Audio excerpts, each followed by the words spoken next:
ప్రియులారా, లూకా సువార్త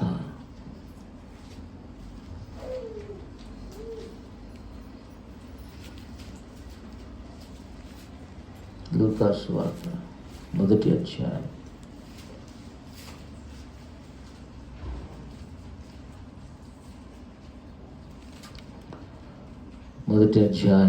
మొదటి పేజీని 14 నుంచి 17 వరకు కలిసిపోయి ఉంటాయండి. రెఫరెన్స్ కలిసి ఉంటాయి. వాటిని మనం చదువుకుని ధ్యానం చేద్దాం. పిల్లరా, ప్రార్థన పూర్వకంగా లూకా సువార్త మొదటి అధ్యాయము 14 నుంచి నేనే చదువుతాను. అతడు ప్రభువు దృష్టికి గొప్పవాడై ద్రాక్షారసమైనను మద్యమైనను త్రాగక తన తల్లి గర్భమున పుట్టినది మొదలుకొని పరిశుద్ధాత్మతో నిండుకొనిన వాడై ఇశ్రాయేలీయులలో అనేకులను ప్రభువైన వారి దేవుని వైపు నాకు త్రిప్పును. మరియు అతడు తండ్రుల హృదయములను పిల్లల తట్టునకును అవిధేయులను నీతిమంతుల జ్ఞానమును అనుసరించుటకును త్రిప్పి ప్రభువు కొరకు ఆయత్తపడి ఉన్న ప్రజలను సిద్ధపరచుటకై ఏలియా యొక్క ఆత్మయు శక్తియు గలవాడై ఆయనకు ముందుగా వెళ్ళును గనుక నీకు సంతోషమును మహానందమును కలుగును. అతడు పుట్టినందుకు అనేకులు సంతోషింతురు. చిన్న మాట ప్రార్థన చేద్దాం. తలలోంచి కళ్ళు మూసుకుని ఎవరంతకు వాళ్ళే ప్రభు, ఈ సెకండ్ సాటర్డే నెలలో ఒక దినం పగులు నీ సన్నిధానంలో ముఖకాంతిలో మందిరంలో గడిపే కృపనిచ్చావు నాయన. మా ప్రాణాత్మ దేహములను సిద్ధపరచి మాతో మాట్లాడమని అడుగుదాం. ప్రతి ఒక్కరు కూడా కృపగల తండ్రి, ప్రేమగల నాయన, పరిశుద్ధుడైన దేవ, నమ్మదగిన వాడ, మా దిక్కు నీవే తండ్రి, మా బలము నీవే. యెహోవా నా బలమా, యెహోవా నా కాపరి, నీకు స్తోత్రములు. ఈ సంఘమునకు శిరస్సు నీవే. నీ స్వరక్తం ఇచ్చి సంపాదించి నీ సంఘమును బట్టి నిన్ను స్తుతిస్తున్నాను. నా మట్టుకును సంఘమును యావత్తు మట్టుకును జాగ్రత్తగా ఉండే శక్తి, వివేకము, అభిషేకము, జ్ఞానము నాకు దయచేయమని ప్రార్థిస్తున్నా. ఈ సమయంలో మేము నీ వాక్యం ధ్యానిస్తుంటుండగా సహాయం చేయండి. అంధకార క్రియలేస్తున్నాలో మేమంతా కలిసి అపవాది క్రియలు బంధించి పాతాళంలో తొక్కి వేస్తున్నాను. ఈ ప్రాంతం అంతా క్లీన్ చేయండి. పరిశుద్ధాత్మ దేవుని ఏలుబడిలు వశములో నన్ను మమ్మల్ని ఉంచమని ప్రార్థిస్తున్నాను. నేను, నా కుటుంబం, అలాగే మేము, మా కుటుంబాలు, స్థానిక సంఘాలు, మేమున్న పట్టణాలు దీవెనకు గురి ఉన్నట్లు, దీవించబడినట్లు పరిశుద్ధాత్మ తైలం నేను ఈ పట్టణం మీద కూడా కుమ్మరించమని ప్రార్థిస్తున్నాను. నాయన విజ్ఞాపన ఆత్మ ప్రతి ఒక్కరి తలల మీదకి దిగి వచ్చుట కృప దయచేయి.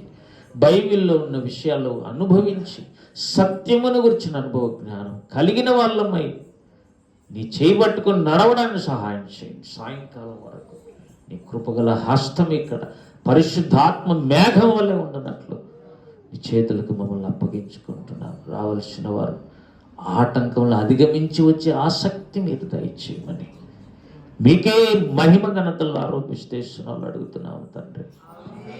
ఆమేన్, ఆమేన్. ప్రియులారా,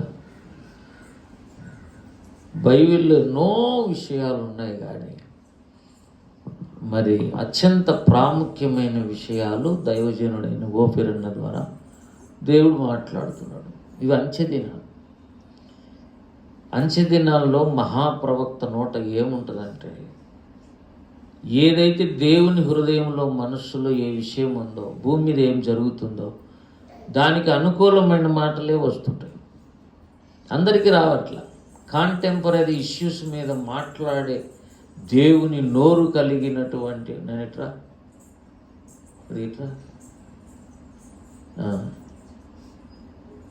దేవునికి స్తోత్రం, హల్లెలూయా. సంస్కరణ, కాంటెంపరీ ఇష్యూస్ మీద దేవుడు మాట్లాడాలనుకుంటే భూమి మీద ఆయనకు ఒక సాధనం ఉండాలి. ఆ సాధనం పేరే దూత, లేదా ఇంకొక పేరు మహాప్రవక్త. ప్రవక్తలు వేరు, మహాప్రవక్తలు వేరు. కాబట్టి మనం తెలుసుకోవాల్సిన విషయం ఏంటంటే ప్రవక్తలు లేరనేది కాదు విషయం. ప్రవక్తలు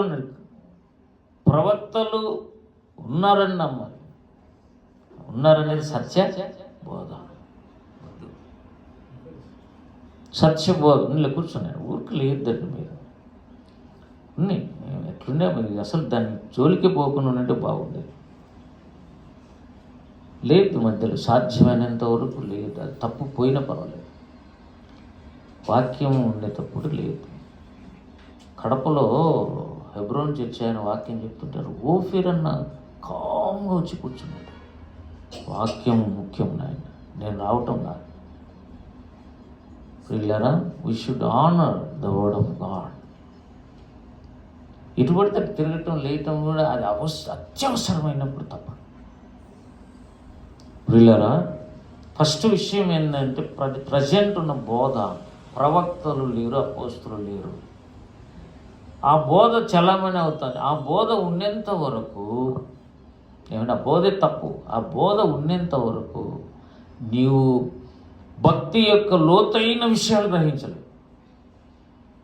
దేవుడు ఏమని చెప్పాడు? పరిశుద్ధులు సంపూర్ణులు కావాలంటే, పరిశుద్ధులు సంపూర్ణులు అగునట్లు అనేది దేవుని ఉద్దేశం. పరిశుద్ధులే వాళ్ళు. ఏం కావాలి? పాపులు పరిశుద్ధులు కావాలి, పరిశుద్ధులు సంపూర్ణులు కావాలి. ఇంక ఈ మూడు మాటలు మించిన మెసేజ్ ఏం లేదు. పాపంలో బ్రతుకుతున్న వ్యక్తులు నిత్యాగ్ని గుండం నుంచి తప్పించబడాలి. అలాగ తప్పించబడాలంటే దేవుడే రక్షకుడు కావాలి. హల్లెలూయా. యెషయా గ్రంథం 12లో పిల్లరా చూడండి, యెషయా గ్రంథం కొద్ది బైబిల్ తిప్పుదా ఓపెన్ చేసుకోండి. పరిశుద్ధాత్మ దేవుని స్వాధీనం లేకొద్దాం పిల్లరా. 2వ వచనం 12:2. ఇదిగో నా రక్షణకు కారణభూతుడకు దేవుడు ఒక ఆయన ఉన్నాడు.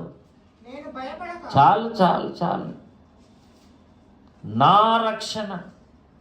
నా రక్షణకు ఒక కారణభూతుడు ఉన్నాడు. నాకు రక్షణ రావడానికి కారణం ఒక ఆయన ఉన్నాడు, ఆయన దేవుడు. ఆ దేవుడు తండ్రి అయిన దేవుడు కాదు, అది సంగతి. తండ్రి అయిన దేవుడు కాదు, రక్షణకు కారణభూతుడకు దేవుడు ఒక ఆయన ఉన్నాడు. ఇంకా కిందికి రండి. నేను అందుకే భయపడక ఆయనను నమ్ముకొనుచున్నాను. యెహోవా అని, యెహోవాయే నాకు బలం, ఆయనే నా కీర్తనకు ఆస్పదం, ఆయన నాకు రక్షణాధారం. ఆయన ఫస్ట్ రక్షణకు కారణం ఆయన. రక్షణ వచ్చేసింది ఇప్పుడు. ఆ రక్షణ రావడానికి కారణం దేవుడు. అంతేకాదు రక్షణకు ఆధారం కూడా ఆయనే. రక్షణకు ఆధారం కూడా ఆయనే. కొంపదీసి నువ్వు రక్షణ పొందావు, రక్షణ కారణం కూడా దేవుడు అని చెప్తున్నావు. నీవేదైనా భ్రష్టుడు అనేకులకు ప్రకటించి భ్రష్టుడనైపోదునేమో అన్నట్టు పౌలు భ్రష్టుడైపోతే నీ రక్షణాధారం పోతుంది మళ్ళా. కాబట్టి ఆయన ఇప్పుడు ఏమయ్యాడు? ముందు రక్షణకు కారణమయ్యాడు, ఇప్పుడు రక్షణకు ఆధారమయ్యాడు. ఆధారం అనేక ఇంక ఈ కుర్చీ మీద నేను కూర్చున్నట్టు నాకు ఆధారం ఎవరు? ఇప్పుడు ఈ కుర్చీ తీసేస్తే నేను పడిపోతాను. దేవుడు నీకు అలా నీ వ్యక్తిగత జీవితంలో దేవుడు ఆధారం. ఎందుకంటే నువ్వు రక్షింపబడిన వ్యక్తివి. నీ కుటుంబానికి దేవుడు ఆధారం. ఆయన పక్కకు పోతే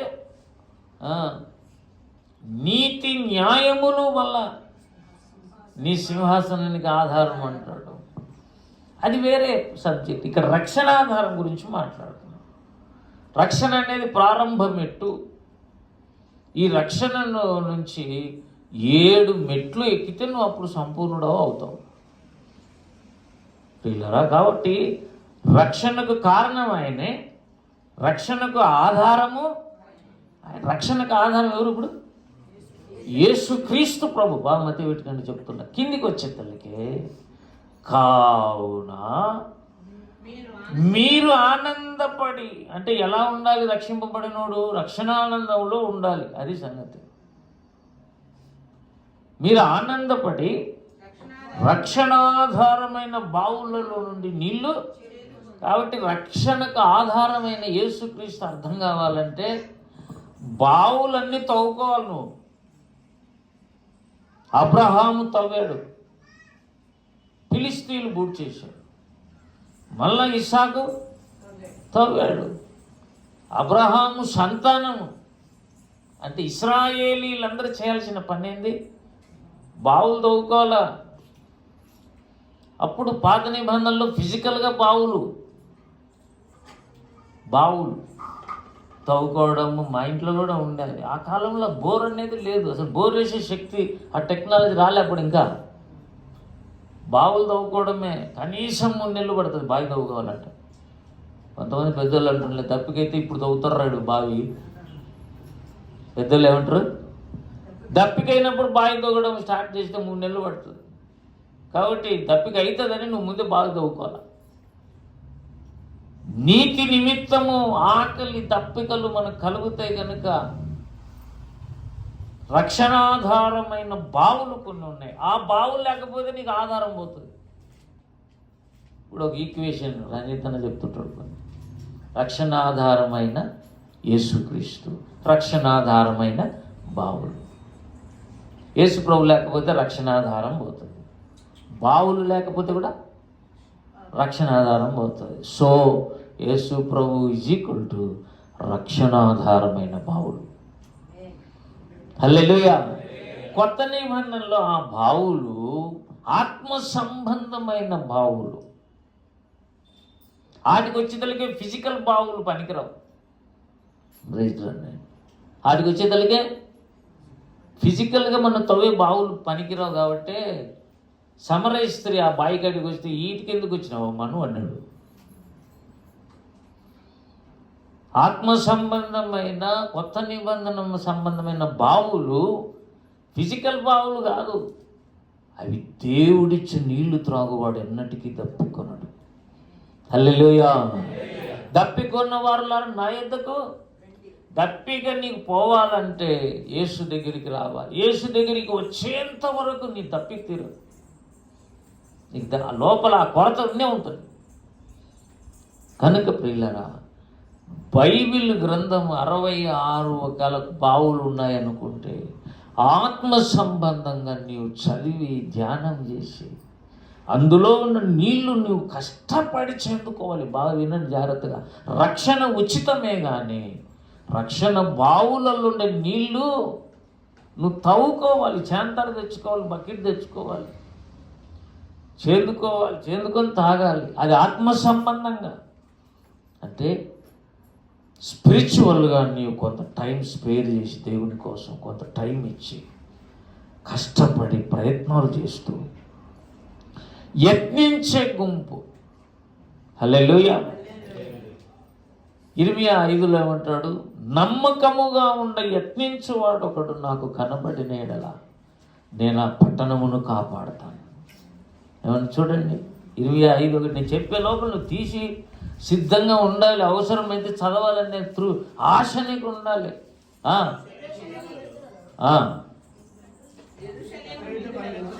చూడండి ఎట్టుంటుందంటే పిల్లులో పోతే హతం. నేను చెప్పే ఉపమానం మీరు ఫీల్ కావద్దు. ఫస్ట్ అందరు చదివి రోజు చెప్పినాక వాళ్ళు చదవని లేని ఒక ఆయన, ఈయన చదివిలేని ఒక ఆయన అనుకున్నాడు. ఏమైపోయాది? ఇద్దరు మిస్ అయ్యి గమ్మగైపోయి 3వ వాడు కొట్టేస్తాడు. కాబట్టి ఎప్పుడు కూడా అలర్ట్గా ఉండు, చక్కగా చదువు. ఒకవేళ చదివినావు కదా, చక్కగా గట్టిగా చదివేవాళ్ళు ఎవరైనా చదువుతుంటే కొద్దిగా వెనకని చేసి స్టాప్ చేస్తే మనమేమి పోదండి, మన భక్తి ఆడికి పోదు, ఇంకా నీకు విలువ వస్తుంది. హల్లెలూయా. గనుక ప్రియులరా, రక్షణాధారము అనే బావులు ఉన్నాయి. నువ్వు బైబిల్ చదవకపోతే కొంతకాలానికి ఆధారమైన బావుల్నే పోగొట్టుకుంటావు. నీళ్లు తాగేదే లేదనుకోండి, డీహైడ్రేషన్ అయిపోతుంది. మన కడపలో పెళ్ళి అయింది, పెళ్లి కూతురు వాళ్ళ తమ్ముళ్ళు ఇద్దరు ఓ అని పని చేస్తున్నారు. అసలు ఉదయం నుంచి పని చేస్తూ మళ్ళీ పైగా కోట్ వేస్తున్నాడు వాడు పాపం పెళ్ళికని. సాయంత్రం అయ్యేకల్కే ఆ వేడికి ఆ కోట్ వేసుకునే దానికి నేను కూడా కోటు తీసిపోయినా, దేవుడు జ్ఞానం ఇచ్చి కోట్ వేసుకోలే. కడప వేడి నాకు తెలుసు, తీసి ఆ పక్కన పెట్టి మామూలు డ్రెస్ వేసుకొని ఉంటుంది. సాయంత్రం అయ్యేకల్కి వానికి డీహైడ్రేషన్ అయిపోయి హాస్పిటల్లో చేరి సెలైన్లు ఎక్కించి అట్లా చేయాల్సి వచ్చింది. నీళ్లు తాగకపోతే బాడీకి చాలా కష్టం. అన్నం లేకపోయినా పర్వాలేదు. పొట్టి శ్రీరాములు అనే దేశభక్తుడు 21 రోజు అన్నం తినలే. 20 రోజులు బ్రతికినట్టే కదా. ఏమంటే 21వ రోజు చనిపోయాడు. అన్నం లేకుండా కూడా చాలా కాలం ఉండొచ్చునేమో, కానీ నీళ్లు తాగకుండా ఉండటం చాలా కష్టం. మన బాడీలో నీటి శాతం ఎక్కువ గనుక ప్రియులరా, రక్షణాధారమైన బావులు అంటే దేవుని వాక్యం అనే నీళ్లు. నువ్వు ప్రయాసపడి తాడేసి దానికి బకెట్ కట్టి నీళ్లు పైకి లాక్కొని నువ్వు ఆ నీళ్లు కడుపార తాగాల. పాతకాలంలో ఎవరైనా నీళ్లు దప్పికైతే ఇంటికి వచ్చేవాళ్ళు. చెంబుతోనో ఏదన్నా దేనితోనన్నా వేస్తే ఇట్లా చేతులు పట్టుకుంటారు. వాళ్ళు ఏం ఫీల్ కాదు. కులము గిలము ఏం లేదు. ఇంకా దప్పికైనప్పుడు ఇట్లా పెట్టుకుంటే ఆడ పోస్తుంటే వాళ్ళు అంటుంటారు అంతే. అది పోతుంటే లోపల తొట్లెక్కిపోయినట్టు, తొట్లో నీళ్ళు పోసినట్టే, ఒంటె నీళ్ళు తాగినట్టే. పిల్లలు ఎందుకు చెప్తున్నానంటే, దేవుని వాక్యమును నీవు ధ్యానం చేయాలి, చదవాలి అనేది ఒక point. Reading is different, meditation is different, and practical application అనేది ఇంకా డిఫరెంట్. గైకోనుట మనం వింటున్నాం, చదువుతున్నాం, కొన్నిసార్లు ధ్యానం చేస్తున్నాం, కానీ గై కొనడం అనేది స్టాప్ అయిపోయింది. గై కొనడం అనేది దేవుని ఉద్దేశం. దానికోసమే బైబిల్ ఇచ్చాడు. బైబిల్ ఉండే 66 అధ్యాయాల సారాంశం, నీ వాక్య సారాంశమే సత్యం. చూడండి 119వ కీర్తన.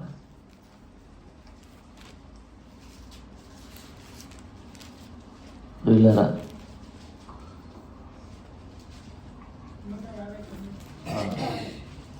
160వ వచనం చదవండి. ఆయన నీ వాక్య సారాంశము సత్యము, నీవు నియమించిన న్యాయ విధులన్నీ నిత్యము నిలుచును. నేను అబ్జర్వ్ చేసిన విషయం చెప్తున్నా. బైబిల్ చాలామంది చదువుతారు. బైబిల్ ఇంటర్ప్రిటేషన్ అనేది చాలా కష్టం. ఇంటర్ప్రిటేషన్ అంటే వచనానికి అర్థం చెప్పటం. అట్లా చెప్పిన వాళ్ళు ఆర్ఆర్కే మూర్తి ఉన్నాడు, జోషన్ ఉన్నాడు, జాక్ పూనెన్ కూడా ఇంగ్లీష్లో మొత్తం బైబిల్ అంతా చెప్పాడు. మీరు ఇంగ్లీష్లో బైబిల్ వినాలనుకుంటే ఎక్స్ప్లెనేషన్ అంతా ఆయన చెప్పాడు. కానీ ఓఫీర్ అన్నది నేను జాగ్రత్తగా వాళ్ళంతా వినిన తర్వాత చదువుతుంటే అర్థమైంది ఏంటంటే, అన్న చెప్పేది వాక్య సారాంశం. హల్లెలూయా. మనకు కావాల్సింది ఏంటంటే చెరుకు రసమా? చెరుకిచ్చిన తింటాంలేండి లేనప్పుడు. కానీ పిండి మీకు రసం ఇస్తామంటే ఏది కోరుకుంటాం మనం? ఆ రసం వేళ్ళు. దేవుని వాక్యమును బాగా పిండి సారం నీకు ఇస్తే దాని పేరే సత్యము. వాక్య సారాంశమే సత్యం. కొన్నిసార్లు వాక్యాన్ని ఇంటర్ప్రిటేషన్ చేస్తే కూడా మిస్ అయిపోయే అవకాశం ఉంటుంది. పిల్లరా, పరమగీతాల గురించి నేను వింటున్నా ఈ మధ్య. మళ్ళా అన్నట్టు 8 వాల్యూమ్స్ ఉన్నాయి. వీడియో లేదు, వట్టి ఆడియోనే ఉండేది. ఎక్కడో చెప్పాడు, పాతకాలంలో వైజాగ్లోనే ఎక్కడో. అది క్యాసెట్ రికార్డు పెట్టుకొని వింటుంటే ఇంతవరకు నేను ఎప్పుడు ఎవరిది అటువంటి వాక్యం వినలేదు. ఏదో అన్నను పోగొడుతున్నానని కాదు, ఆ నిజముగా దేవుని వాక్య సారాంశం ఎరిగిన భక్తుడు. హల్లెలూయా. యోహాను 17 ఏమంటాడు? నీ వాక్యమే సత్యము. ఏమండి సత్యం ఎవరు? మళ్ళీ అడిగినదే చాలా తేడా. యేసు ప్రభు అనే సత్యం అందరికీ దొరికాడు. క్రైస్తవులందరికీ ఇష్టం. ప్రతి సంఘానికి ఇష్టం, ప్రతి డినామినేషన్కి ఇష్టం యేసు అనే సత్యం. కానీ వాక్యం అనే సత్యం కానీ తేడాలు వచ్చాయి, డినామినేషన్లు అయిపోయాయి. కాబట్టి ప్రియులారు ఇక్కడేమంటున్నాడు, వాక్య సారాంశమే సత్యం. వాక్య సారాంశం రావాలంటే, సత్యం మనకు దొరకాలంటే ఊరికే దొరకదు. ప్రసంగిలు అంటాడు, సత్యము బహు దూరముగాను బహు లోతుగాను ఉన్నది. సత్యం నీకు దొరకాలంటే చాలా దూరం పోవాలి నువ్వు. ప్రతితన్న వాక్యం కోసం మేము సికింద్రాబాద్ నుంచి కూడా సండేస్ పోతుంటాం. వాటికి ఆ మధ్యలోనే పోవచ్చు. హరిహర కళాభవన్ అనేది ఒకటి సికింద్రాబాద్ ఫేమస్. ప్రతి ఆదివారం ఒక భక్తుడు వచ్చి ఆడ వాక్యం చెప్తుంటాడు, రెంట్కి తీసుకొని. దాంట్లో వాక్యం చెప్పినదే ఈయన అమ్మ తేజ. ఆయన వాక్యం చెప్పేటప్పుడే ఈయన మళ్ళా విజయప్రసాద్ పోయి అక్కడ వాక్యం చెప్తుంటే క్లాస్ వచ్చి ఆయన క్రిటిసైజ్ ఏదో చేశాడు.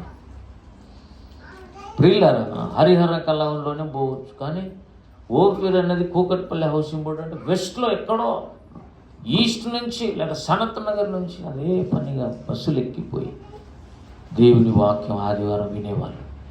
హల్లెలూయా. ఆ వాక్యం వింటే చాలండి, కడుపు నిండిపోతుందని ఆకలిది. ఆకలితో ఉన్నోనికి ఆహారము ఏమంట, ఆకలి రుచి ఏమంట, ఆకలి రుచి ఎరగదు, నిద్ర సుఖము అంటే. ఆకలి అయితే బాగా నకనకలాడుతుందండి. ఆకలి ఏం తినలేదు, కడుపులో ఎలుకలు పరిగెడుతున్నాయి. ఆ టైంలో నేను కొద్దిసేపు ఉంటాను, కొద్దిగా బిర్యానీ చేసి పెట్టండి అంటాడు ఎవడన్నా. ఏదో ఒకటి ఆదోని బిర్యానీ పెట్టండి. ఆదోని బిర్యానీ అంటే ఉగ్గాని ఆదోని బిర్యానీ అంటారు. కాబట్టి అది పెట్టే తినేస్తాం. ఆకలికి ఏదో ఒకటి తినే. సత్యం బహు దూరముగాను లోతుగాను ఉన్నది. ప్రియులారా లూకా సువార్తలోకి వచ్చి కొన్ని విషయాలు ఊరిగా చకచక చూద్దాం. ఎందుకంటే ఈ వ్యక్తి దేవుని దూత లేదా మహాప్రవక్త. అదే కదా, అక్కడి నుంచే కదా మనం వచ్చాం. ఏమండి, ప్రవక్తలు లేరని అందరూ అనుకుంటుంటే ప్రవక్తలు, అపోస్తలు, పరిశుద్ధులు, సంపూర్ణులు అవునట్లు వాళ్ళు కూడా ఉండాలి అని వాక్యం చెప్తా ఉంది. వాక్యం చెప్పినాక మనం గమ్మగైపోవాలి వీళ్ళరా. అంతేకాదు ఈయన దూత. సంఘాలకి 7 సంఘాలకి 7 మంది దూతలు ఉన్నారు బైబిల్లో. ఎఫెసు సంఘపు దూతతో ఇలాగ రాయము. ఎఫెసు, స్మరణ, పెర్గము, తుయితైరా, ఏమండి, ఫిలదెల్ఫియా, సార్దీసు, లవొదికీయ అనే సంఘాల దూతలకు రాయమన్నాడు. అంటే వాళ్ళు మెయిన్ అని అర్థం. 7 మంది ప్రవక్తలు, మహాప్రవక్తలు సంఘకాలంలో ఉన్నట్టు అర్థమవుతుంది. సూచయగా చెప్తున్నా నేను. మొదటి సంఘానికి దూత పౌలు. అపోస్తలుడైన పౌలు ఆది అపోస్తలుల కార్యములలో అతను లేటుగా రక్షింపబడిన 9వ అధ్యాయంలో రక్షింపబడినప్పటికీ 8 వరకు ఉన్నటువంటి అపోస్తలులు కాదు, కానీ పౌలు సంఘానికి దూతగా ఉన్నాడు. దేవుని స్తోత్రం కలుగును గాక. చివరికి ఒక దూత ఉన్నాడు, ఆయన మనకు తెలుసు. ఆ దూత రాకపోతే దేవుడి భూమిని శపించాల్సి వస్తుందట. అంత తీవ్రమైనటువంటి విషయాలు మలాకి చివరిలో రాశాడు. మలాకి గ్రంథం మీరు చదివింటారు కదా. ఈ వారం అంతా చదువుతున్నారని నేను నమ్ముతున్నాను. రేపు అడుగుతారులేండి. మలాకి 4 6వ వచనం బిడ్డ చదువు. నేను వచ్చి దేశాన్ని శపించకుండా ఉండాలి అంటే అతడు ముందు రావాలి. తండ్రుల హృదయాన్ని పిల్లల తట్టు తిప్పాలి, పిల్లల హృదయాన్ని తండ్రుల తట్టు. అంటే ఒక వ్యక్తిని దేవుడు చూపిస్తున్నాడు. అతడు అన్నాడా లేదా? ఒక సింగిల్ పర్సనాలిటీని దేవుడు చూపిస్తున్నాడు. ఆ వ్యక్తి వచ్చి ఏదో పని చేస్తే అప్పుడు తర్వాత దేవుడు వచ్చి భూమి దేశాన్ని శపించడట. ఒకవేళ ఇతను లేడనుకో దేశం ఏమైపోతుంది? ఇక్కడ దేశం అంటే అర్థమేంటి? ఒక మహాప్రవక్త ఎప్పుడు ఒక దేశానికి ఉన్నాడు. ప్రపంచానికి, సార్వత్రిక సంఘానికే అతడు మహాప్రవక్తగా ఉండాలి. పైన చూడండి, 5లో యెహోవా నియమించిన భయంకరమైన మహాదినము రాకముందు నేను ప్రవక్త ఏలియాను మీ యొద్దకు, అంటే సంఘం యొద్దకు పంపుతాను. ఇయే ఇక లాస్ట్ వర్సెస్. ఓల్డ్ టెస్టిమెంట్లో దేవుడు మాట్లాడుతున్న చివరి మాటలు ఏంటి? తన గురించా ప్రవక్త గురించా? మీరు చెప్పండి. బైబిల్లో పాత నిబంధనలో చివరి మలాకి గ్రంథంలో దేవుడు దేన్ని ఎక్కువగా ఎంఫసైజ్ చెప్పి మాట్లాడుతున్నాడు? ఒక ప్రవక్తను పంపుతాను, అతను వస్తే నేను వచ్చి తర్వాత దేశాన్ని ఆశీర్వదిస్తాను. ఒకవేళ అతడు రాకపోతే దేశాన్ని నేను ఏం చేయాల్సి వస్తుంది? ఇప్పుడు చెప్పండి. దేశం అంటే నా వైపు చూడండి, కొద్దిగా నా వైపు చూడండి. నేను ఎందుకు చెప్తానంటే, వీటికి వచ్చినా కూడా ఒక గంట సేపు మైండ్ ట్యూన్ కాని పరిస్థితులు ఉన్నాయి. ఎందుకంటే మనం నిన్నటి నుంచి ప్రిపేర్ అవుతే ఈ దినం వాక్యం డైరెక్ట్గా ఎక్కుతుంది. హల్లెలూయా, గట్టిగా హల్లెలూయా చెప్పండి. వింటున్నావా వాక్యం? శ్రద్ధగా వినువాడు దీవించబడును కాక. ఈరోజు ప్రియులరా, పాత నిబంధనలు చివరి అధ్యాయంలో చివరి మాటలుగా దేవుడు తన గురించి చెప్పుకోవాలి. నిజమే, నేను వస్తాను, వచ్చి ఏం ప్రయోజనం? దేశాన్ని శపించడానికి. అట్లా శపించకుండా ఉండాలంటే అతడు రావాలి. ఎవరు అతడు? ప్రవక్త అయిన ఏలియా రావాలి. ఈ మాటలు చెప్పినాక ఒకవేళ మత్తయి కానీ, మార్కు కానీ, లూకా కానీ, యోహాను ఏదైనా కానీ మొదటి అధ్యాయంలోనే ఒక వ్యక్తి కనపడుతున్నాడు ఇదే మాటలతో. అంటే వచ్చాడనే లేదనే? ఇప్పుడు చూడండి, లూకా సువార్త 3వ అధ్యాయం. లూకా సువార్త 3వ అధ్యాయము 6వ వచనం. ప్రభు మార్గము సిద్ధపరచుడి, ఆయన త్రోవలు సరళము చేయుడి, ప్రతి పల్లము పూడ్చబడును. ఒకవేళ గుంతలుంటే పూడ్చాలి మట్టి, లేదా కొండ ఉంటే మెట్టయు పల్లం చేయబడి అంత సాదాగా చేయాలి. వంకర మార్గములు తిన్నని వగును, కరకు మార్గములు నున్నని వగును. సకల శరీరులు దేవుని రక్షణ చూతురు. దేవుని స్తోత్రం కలుగునుగా. ఒక ఆయన నేను అని కింద ఒక మాట అంటాడు, అని అరణ్యములు కేక వేయుచున్న ఒకని శబ్దమని ప్రవక్త అయిన యెషయా వాక్యముల గ్రంథమందు వ్రాయబడినట్టు ఇది జరిగెను. ఆడ రాశాడు, ఈడ జరిగించాడు. బాగుందండి. అక్కడ తీరి ముందే చెప్పాడు ప్రవచనాలు, లేఖనాలు, అది ప్రాక్టికల్గా ఇక్కడ జరిగించాడు. అబ్బా ఏంటి దేవుడు?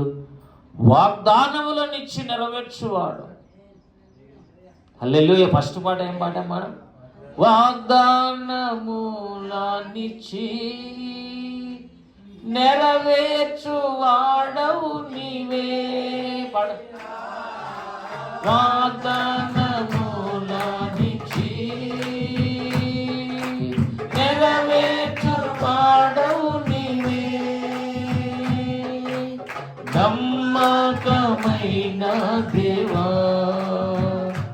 నన్ను కాపాడు.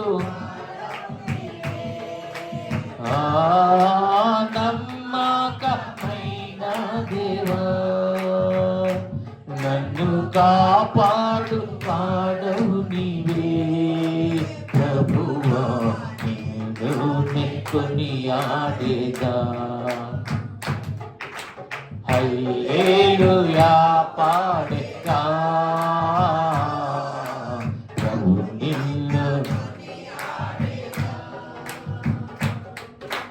హల్లెలూయా పాడేదా.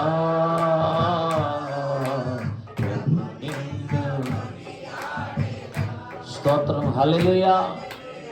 అసలు ఈ పాడుతున్నాం కానీ ఆ పాటలు ధ్యానం చేస్తే అంతే సంగతి లేదు. వాగ్దానం ఇచ్చి నెరవేర్చే దేవుడు యేసు ప్రభు అంటే ముందు చెప్పి తర్వాత చేస్తాడు. నువ్వు బయటకు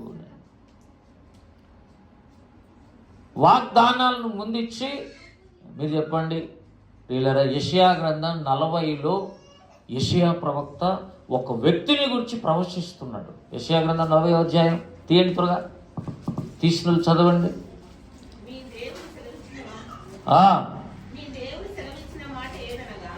ఏదనగా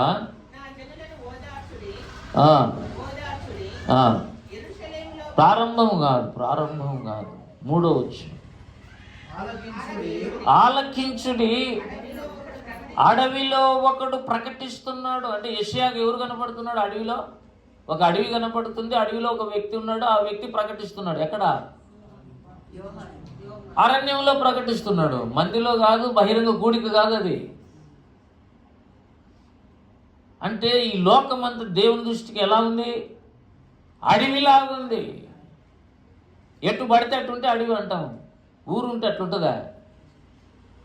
ప్రజలు సంచరించే ఊరు అలా ఉండదు. ఎటు పడితే అటు ఉండదు. ఒక క్రమం ఉంటుంది. ఇల్లు కట్టుకోవడానికి టౌన్ ప్లానింగ్ ఉంటుంది, రోడ్లు ఉంటాయి, డ్రైనేజ్ పోయేదానికి అవకాశం ఉంటుంది, ఒక సిస్టమేటిక్ ప్లాన్ ఉంటుంది. కానీ అరణ్యములో ఒకడు అడవిలో ఒకడు ప్రకటించున్నాడు. ఎట్లనగా అరణ్యములో యెహోవాకు మార్గం సిద్ధపరచాలంట. ఇప్పుడు దేవుని మార్గం, దేవుడు ఒక రోడ్డు వేయాలనుకున్నాడండి, అది చూస్తే అరణ్యం. ఇప్పుడు చాలా టైం పట్టుకోదు. ఆ అరణ్యంలో దేవుని మార్గం వేసి దేవుని మార్గాలకు సరళం చేయాలంటే కింద ఎడారిలో మా దేవుని రాజమార్గము సరళము చేయుడి, ప్రతి లోయను ఎత్తు, ప్రతి పర్వతమును ప్రతి కొండను అణిచే, వంకరవి చక్కగా చురుకని సమముగా ఉండవలను. నేను అనుకుంటుంటా చాలాసార్లు, ఒక హైవే వేయాలంటే ఎంత కష్టం అండి. హైవే వేయాలంటే ఎంత కష్టం. ఒకవేళ కొంపది చిన్న వాగడ్డం వచ్చిందంటే వాడు ముందు బ్రిడ్జి కట్టుకుంటాడు, దాన్ని ముందు అది వేసుకున్న తర్వాత రోడ్డు వేసుకుంటాడు, దాన్ని కలుపుతాడు. లేదా కొండ వచ్చింది, కొండను పగలగొడతాడు. చూసారా మన కర్నూలులో బైపాస్లో లేదా మన డోన్ నుంచి అవతల నన్నూరు పోతాం, అదంతా కొండ. ఒకప్పుడు పగలగొట్టి విశాలంగా రోడ్డు వేశారు. ఎంత పని, ఎంతో మంది చేస్తే కాదు, కానీ దేవుని మార్గం చేయడానికి ఒకడు చాలంటున్నాడు. ఎవరా ఒకడు? భయంకరమైన మహాప్రవక్త అనేవాడు ఒకడు ఉంటే చాలు. దేవుని స్తోత్రం కలుగును గాక. ఇదే మాటలు చెప్పి కదా అక్కడ లూకా 3లో యెషయా ప్రకటించినట్లు ఇతని గురించి ప్రవచనం చెప్తున్నాడు. కాబట్టి యేసు ప్రభు కంటే ముందు బాప్తిజం ఇచ్చి యోహాను వచ్చి మార్గాన్ని సిద్ధపడి, ఇప్పుడు మార్గం ఉందనుకోండి, యేసు ప్రభు దగ్గరికి రావటం సులువవుతుంది. చెప్పండి హల్లెలూయా. యేసు ప్రభు దగ్గరికి రావాలంటే అంత అడవి, అంత ఎడారి, అంత అరణ్యం, ఎలా రావాలి ఆయన దగ్గరికి? అడవిలో దారి చేసుకుంటూ నడుక్కుంటూ రావాలన్నా? ఆల్రెడీ వేరే వాళ్ళు మార్గం వేయాలి, నీకు సంబంధమైంది కాదు అది. దేవుడు వేసుకుంటాడు ఆ మార్గం ఒక వ్యక్తిని పంపి. అది యోహాను 1:5 అన్నాడు, దేవుని యుద్ధ నుండి పంపబడిన ఒక మనుష్యుడు ఉన్నాడు, అతని పేరు యోహాను. అంటే ఈ యెషయాకు దర్శనంలో ప్రవచనం చెప్తున్నప్పుడు అడవిలో ప్రకటిస్తున్న బాప్తిసం ఇచ్చి యోహాను కనపడుతున్నాడని అర్థం. హల్లెలూయా. దేవుని యొక్క గ్రంథం అంతా ఒక ప్రణాళికబద్ధంగా దేవుడు రాశాడు. దేవుని సంకల్పం, దేవుని పని కూడా, ఆయన సమస్తమును కార్యాలు కూడా ఆ సంకల్ప ప్రకారమే చేస్తున్నాడు. దేవునికి స్తోత్రం. కొన్నిసార్లు ఆయన చేసే ప్రణాళికలో మేలు కలిగినట్టు ఉంటుంది, కొన్నిసార్లు కీడు కలిగినట్టు ఉంటుంది. అయితే మేలు కానీ కీడు కానీ సమస్తము సమకూర్చి జరిగించగలిగిన దేవుడు. కొన్నిసార్లు అనుకుంటే ఆయన స్పీడ్గా చేస్తాడు, కొన్నిసార్లు అనుకుంటే డెడ్ స్లో. మీరు చెప్పండి, అబ్రహాం ప్రార్థన, ప్రభా నాకు పిల్లలు లేరు, కొడుకుని అంటే ఇస్తాలే అన్నాడు. మాట ఇచ్చి ఈరోజు మాట ఇచ్చాడంటే సిల్వర్ జూబ్లీ అయినాక ఇచ్చినాడు. 25 సంవత్సరాలు దాదాపు వెయిట్ చేస్తే అప్పుడు కొడుకు వచ్చాడు. అంటే ముందు వాగ్దానం చేస్తాడు, తర్వాత ఎప్పుడో. అయితే ఆ విశ్వాసం కొనసాగిస్తూనే ఉండాలి. నువ్వు ఇంకేం ఇస్తానులే అని అన్నావనుకో, మధ్యలో నీ విశ్వాసం పోయిందనుకో, అప్పుడు నీ విశ్వాసాన్ని దేవుడు కొనసాగించలేడు. అసలు ఆయనకున్న పేర్లలో ఒక పేరు విశ్వాసమున కర్త విశ్వాసమును కొనసాగించువాడు. నేను చెప్తున్నా, రాబోయే దినాల్లో విశ్వాసమే బ్రతుకుతుంది. ఏది అన్ని సమస్యలు అయిపోతాయి.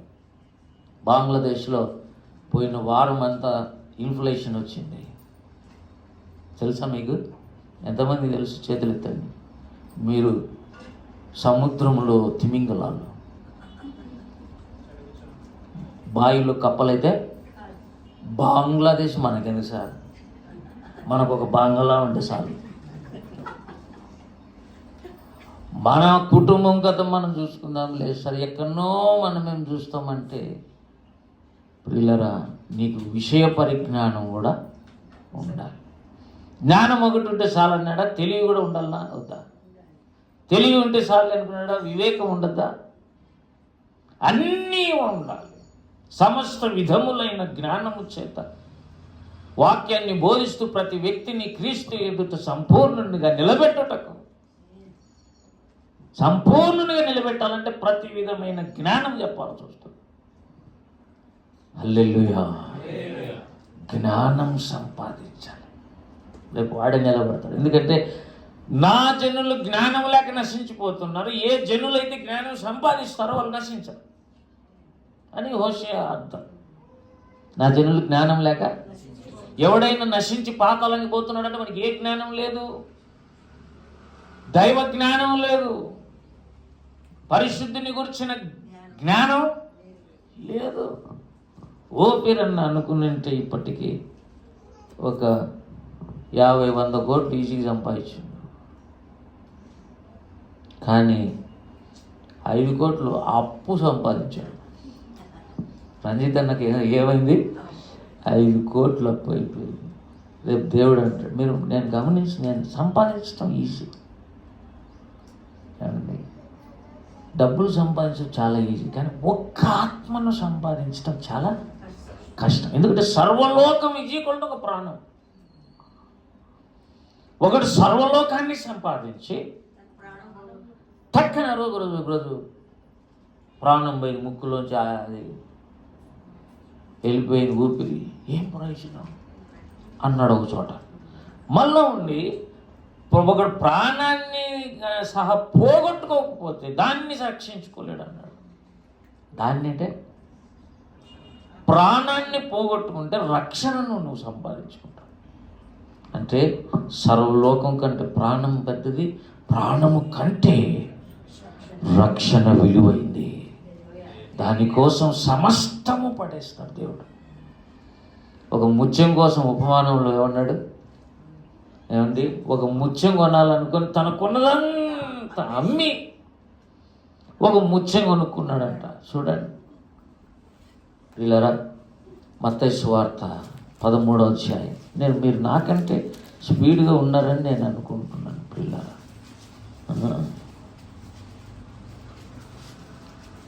పరలోక రాజ్యం ముత్యం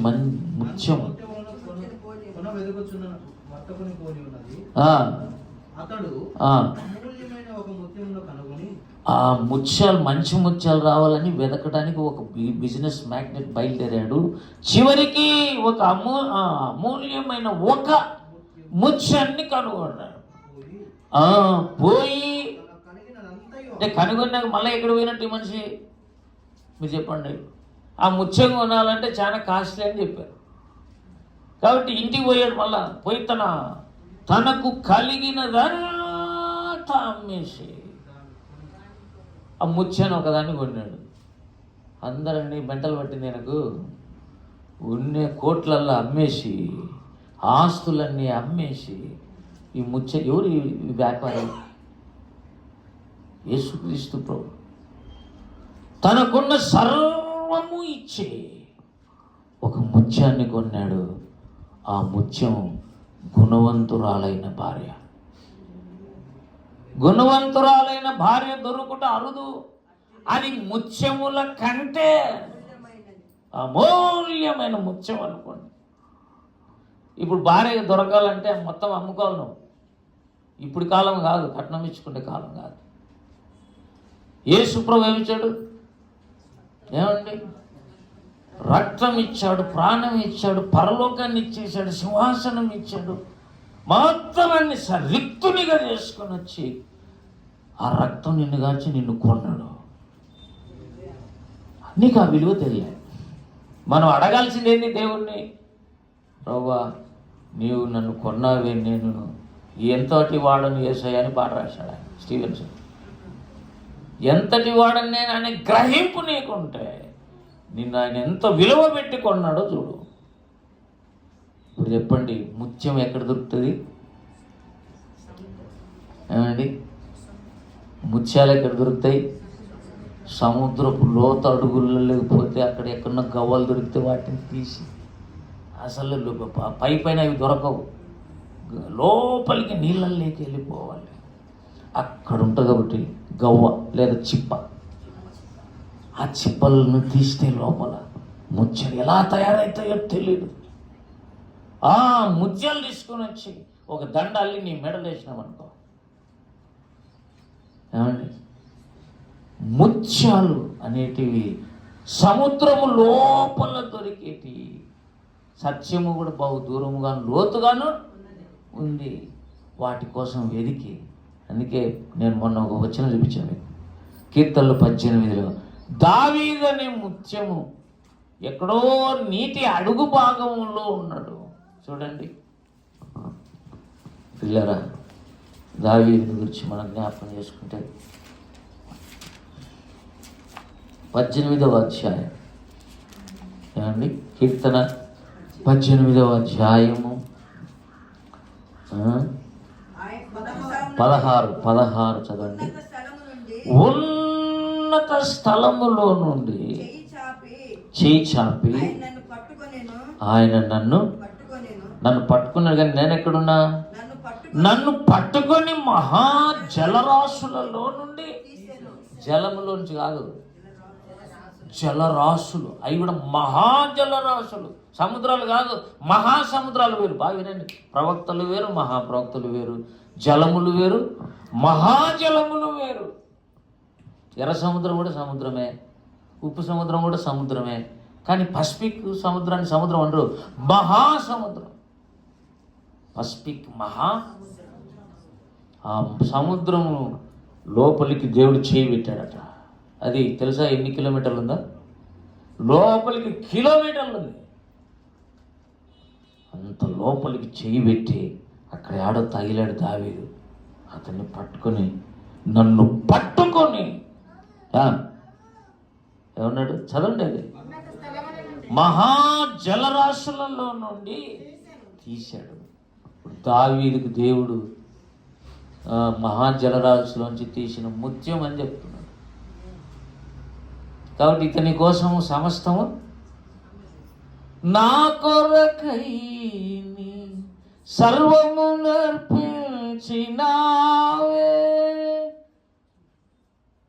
ఆడ ఒక పాట చరణం ఉంది, సర్వము నర్పించి సర్వోన్నతుడా, నా కొరకై నీవు సర్వము నర్పించావే సర్వోన్నతుడా అని రాజుబాబు పాట రాశాడు.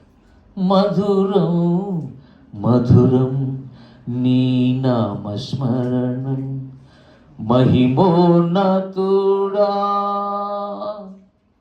నా కొరకై నీ మహిమను విడనాడినావే మహిమోన్నతుడా. అన్నీ అదే లైన్ ఉంటాయి రాజుబాబు పాటలన్నీ. నా కొరకై నువ్వు సర్వము, నిన్ను భూమి మీద పట్టించుకునే నాదుడు ఎవడన్నా ఉన్నాడా చెప్పండి. నేను చెప్తున్నాను, నువ్వు ఎంతగా వాళ్ళిల్లు నన్ను పట్టించుకుంటున్నారు అనుకుంటున్నావు, కానీ అంత వడ్డీది. ఒక టైం వచ్చినప్పుడు నువ్వు నీ ఇంటి మీద ఒంటరి పిచ్చుక అవుతావు. అప్పుడు నిన్ను ఆదుకునేవాడే దేవుడు. ఆ దేవుడిని నిన్ను కొన్నాడు అమూల్యమైన ముత్యముగా. ఏమిచ్చి? ఆ ఉపమానంలో ఏమన్నాడు? తనకున్నదంతా అమ్మి, ఏముందో మొత్తం అదే ఇల్లు అమ్ముకున్నాడు, వాకిలు అమ్ముకున్నాడు, వెహికల్ అమ్ముకున్నాడు, అక్కడక్కడ ఉన్న స్థలాలు అమ్ముకున్నాడు, పొలాలు అమ్ముకున్నాడు. ఎంత ఆస్తి ఉందో మొత్తం అంతా తీసుకుని, ఏమయ్యా అంత అమ్ముకొని పోతున్నావు అంటే, ఇంతకంటే విలువైంది కూడా దొరికింది. మరి ఏంటది? ముత్యం. నిన్ను ముత్యం అనే దేవుడు అంటున్నాడు. నేను చెప్తున్నాను, నాకు తెలుసు ఒంటరి పోరాటం. బెడ్ మీద ఉన్నప్పుడు మనస్సు ఒకటే అయిపోతుంది. చచ్చిపోతామని జనాలు కానీ చెప్తే మనకు వచ్చే రోగాలు కానీ అంటుంటే అప్పుడు తెలుస్తుంది కదా. ఓఫీరన్నకు క్యాన్సర్ అనే తల్లికి ఇంక చచ్చిపోతాడు అనుకున్నారు అందరు. ఆ క్యాన్సర్లో నుంచి విశ్వాసంతో తిరిగి లేయాలంటే మామూలు విశ్వాసం సరిపోదు. డబ్బులు కోట్లు ఇచ్చినా కూడా ఫైనల్ స్టేజ్ క్యాన్సర్లో ఎవడు రక్షింపలేరు, స్వస్థపరచలేరు. దాంట్లో స్టేజెస్ ఉంటాయి. క్యాన్సర్ వస్తే first stage, second stage, third stage, fourth stage. ఆ స్టేజ్ ఫైనల్కి వచ్చినప్పుడు వాడిని ఎవరు రక్షించలేరు.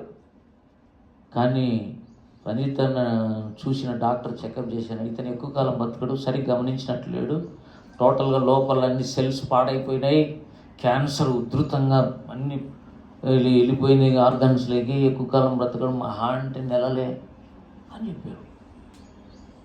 ఇప్పుడు నెల కాదు, సంవత్సరం అయింది, బాగున్నాడు. దేవుడి స్తోత్రం కలుగును గాక. కొంతమందిని దేవుడు బాగు చేస్తాడు, కొంతమందిని క్యాన్సర్లోనే తీసుకుపోతాడు. అయినా వాళ్ళు విశ్వాసం పోగొట్టుకోరు. దేవుని స్తోత్రం కలుగును గాక. రాజుబాబుకి క్యాన్సర్ వచ్చింది. చాలామంది సేవకులకు, మంచి మంచి సేవకులు లాస్ట్లో చచ్చిపోయేటప్పుడు క్యాన్సర్గానే చచ్చిపోయారు. కానీ వాళ్ళు ఏ దినము నిరాశ నిస్పృహలలో లేరు. వాళ్ళు బెడ్ మీద పండుకొని కూడా తమ దగ్గరికి ఎవరైనా చూసిపోదాం, పలకరించిపోదామని వచ్చిన వాళ్ళకంతా స్వార్థ ఎత్తారు. అంత మానసిక స్థితప్రజ్ఞులు, అంటే చాలా బలవంతులు మనస్సులో. ఏది వచ్చినా లెక్క చేయరు. నిబ్బరమైన మనస్సు గలవారని మీ నడుములను కట్టుకొనడు. దేవుని స్తోత్రం కలుగును గాక. నడుముకు బెల్ట్ ఎంత స్టిఫ్నెస్ ఇస్తుందో, మన బెల్ట్లు కాదు. మన బెల్ట్లు సగం ఊడిపోతున్నాయి ఇప్పుడు యవనస్తుడికి. అసలు ఊడిపోయేటట్టు ఉంటేనే స్టైల్. బెల్ట్ కూడా జారినట్టు ఉంటేనే స్టైల్. కానీ ఒక వెయిట్ లిఫ్టర్ కానీ వాళ్ళు కడతారు చూసా బెల్ట్, అది బెల్ట్ స్టిఫ్గా ఉండాలి. వాళ్ళు ఎత్తినప్పుడు వెన్నెముకకు దెబ్బ తగలకూడదు. అవసరమైతే వాళ్ళు దీంట్లో మీద పెట్టుకుంటారు. ఆ నుంచి మళ్ళీ 2 చేతులతో పైకి ఎత్తాలి. ఎంత స్టిఫ్నెస్ ఉండాలి. దాని పేరు సత్యం అనే దట్టిని నడుముకు. అంతేకాదు, ఇంకొకటి మనస్సు కట్టుకునేది ఒకటి ఉంది, నిబ్బరమైన మనస్సు అని. మీరు నడుముకు కట్టుకోండి. నిబ్బరమైన మనస్సు గలవారై మీ నడుములు కట్టుకొనుడి. అంటే ఏది మీదికి వచ్చినా కూడా కదలరు, మెదలరు. వా, వీళ్ళు కొండలంటే. హల్లెలూయా. కొండల లాంటి భక్తులు.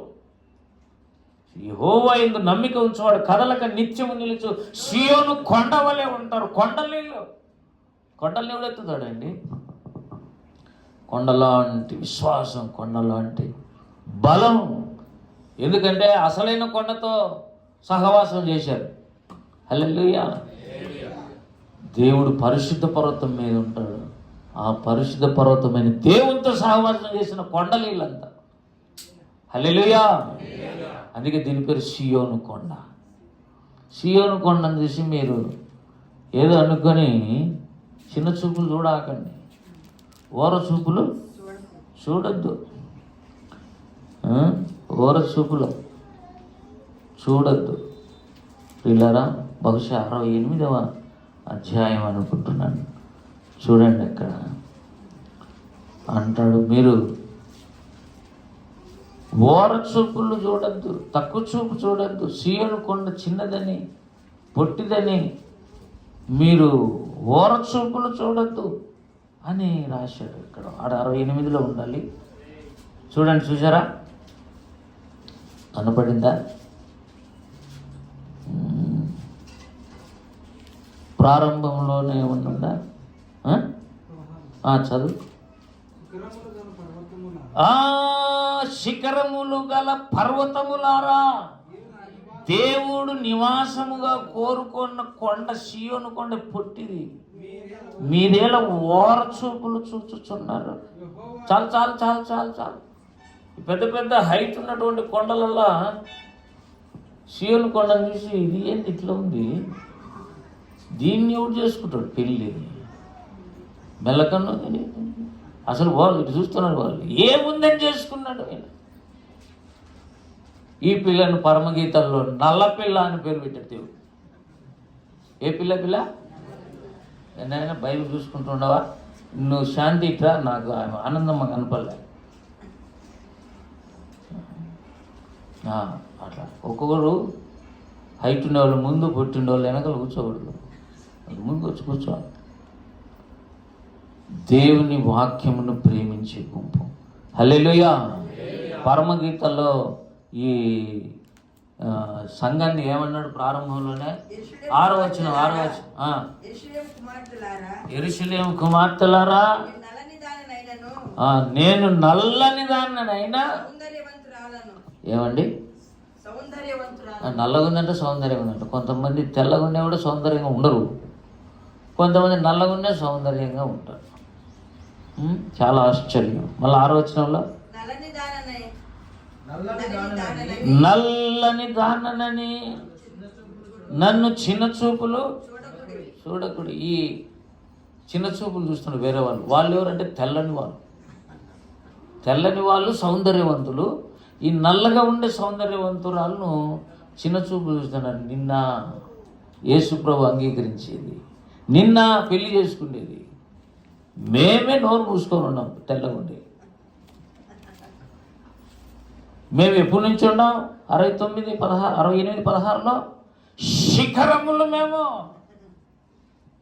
నువ్వు చూస్తే కొండ, చిన్నదానివి, సియోను కొండ, హెర్మోను మంచు దిగివచ్చు, సియోను కొండ. అంటే సియోను కొండ కంటే హెర్మోను పర్వతం పెద్దది. 133లో చూడండి పిల్లలు, 133వ కీర్తన. సియోను కొండ మీదికి దిగివచ్చు. హెర్మోను మంచు కరిగి దిగి వచ్చి ఎక్కడికి వస్తుంది? సియోను కొండ మీదకి వస్తుంది. అంటే ఏది హైట్లో ఉంది? హెర్మోను కొండ హైట్లో ఉంది. శిఖరములవి లెబనోను పర్వతం హైట్లో ఉంది. పెద్ద పెద్ద పర్వతాలన్నీ తెల్లగా అందంగా ఉన్నారు, వైట్స్ అంతా. దొరసానమ్మ అంటుంటున్నాం మేము చదువుకుని సిఎస్ఎస్ స్కూల్ కడపలో. దొరలు దొరసానమ్మలు ఇద్దరు ఉండి, వాళ్ళని ఎప్పుడన్నా చూడాలనుకుంటే మిస్సమ్మ బంగ్లా అనేది ఒకటి. అంటే మిస్సమ్మలు ఉంటారు దాంట్లో. వాళ్ళకి ఎందుకు మిస్సమ్మ అన్నారో నాకు తెలియదు ఇప్పటి వరకు. మేము ఎప్పుడన్నా చూడాలి లోపలనుకుంటే ఎక్కి మెల్లి గోడలు ఎక్కి లోపల చూస్తాం. పాపము బ్రిటిష్ పీపుల్ ఉండరు, వాళ్ళ బంగ్లాలోనే ఉండి తర్వాత చాలా కాలానికి ఈ స్వాతంత్రం వచ్చిన తర్వాత చాలా కాలం జరిగినాక అందరూ మెల్లిమెల్లి ఖాళీ చేసి వాళ్ళ స్వదేశానికి వెళ్ళిపోయారు. తెల్లగా ఎంత ప్రేమ అంటే వాళ్ళకి ఎవరన్నట్టు అంటారు. కొంపదీసి ఆ అదృష్టం మనకు వచ్చి పోయినామనుకో, ఏదంటే అది ఇష్టం. తినేటి కానీ అవి కానీ ఇవి ఇచ్చి పంపిస్తారు. చాలా బాగుండేది. అదంతా మిశ్రమ బంగ్లా 2-3 ఉండేవి. ప్రియులరా, ఆ తెల్లటి అందంగా తెల్లని వాడిని సౌందర్యవంతులు వచ్చినారు పెళ్ళికి. ఈమె కూడా పోయింది నల్ల టైం సౌందర్యవంతురాలు. పోయి ఆ మూలను కూర్చోండి, నేను నల్లని దాన్ని మీరు చిన్న చూపులు చూడకండి అని అంటా ఉంది. ప్రియులరా, వాస్తవికానికి నల్లగా ఉంటే ఎవరైనా చేసుకుంటారా? మీరు చెప్పండి, చేతులు ఎత్తండి. నిజంగా చేసుకుంటారు అట్టలు. చేతులు ఎట్లా ఎత్తుతాం సార్? ఎతికిందే తెల్లటోళ్ళ కోసం. పెళ్ళికి పోతే వచ్చే ఒకటే ఒక ప్రాబ్లం, తెల్లగా ఉండాలంట ఆడపిల్ల. కొంతమంది తెల్లగా ఉంటారు కానీ పాలిపోయి తీసాడు, ఆ రంగు పనికిరాదు అది. కొంతమంది నలుపున్న చక్కగా ఉంటారు, ఫుల్ అట్రాక్షన్, ఫుల్ ఫీచర్స్. ఎట్లా చేసినాడబ్బా దేవుడు వీళ్ళని. ఆ అందాన్ని దేవుడు పరమగీతాలు 4లో ఒకసారి 7లో ఒకసారి వర్ణించాడు. హల్లెలూయా. దేవుని సంఘం ఎట్లుండాలో చెప్పాడు అక్కడ. రండి ప్రియులారా, పరమగీతాల గ్రంథంలో 4వ అధ్యాయంలోకి వస్తే మొదటి వచ్చిన, నా ప్రియురాల నీవు సుందరివి, నీవు సుందరివి, నీవు ముసుగుకుండా నీ కన్నులు గోవ కన్నుల వలె. తలకా నుంచి స్టార్ట్ చేశాడు.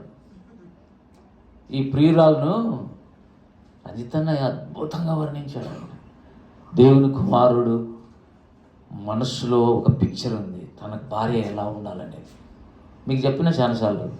కడప పాస్టర్ చార్లెస్ భార్య కావాలను అని రాసుకొని ఇట్లా ఉండాలి, తెల్లగా ఉండాలి, పాటలు పాడేదిగా ఉండాలి, డిగ్రీ ఉండాలి, రక్షణ ఉండాలి, అభిషేకం ఉండాలి అని రాసుకుని లిస్ట్ రాసుకొని పాలయంగి మరి అద్దం కాడ తగిలించుకుంటే వీళ్ళు చూస్తారు. ఆయన చెప్పినాడు అనమాట, మీరు గర్భం ధరించండి, ఆ కళ కనండి, అట్లనే దొరుకుతుంది మీకు అని రాశాడు ఆయన ఆ కాలంలో.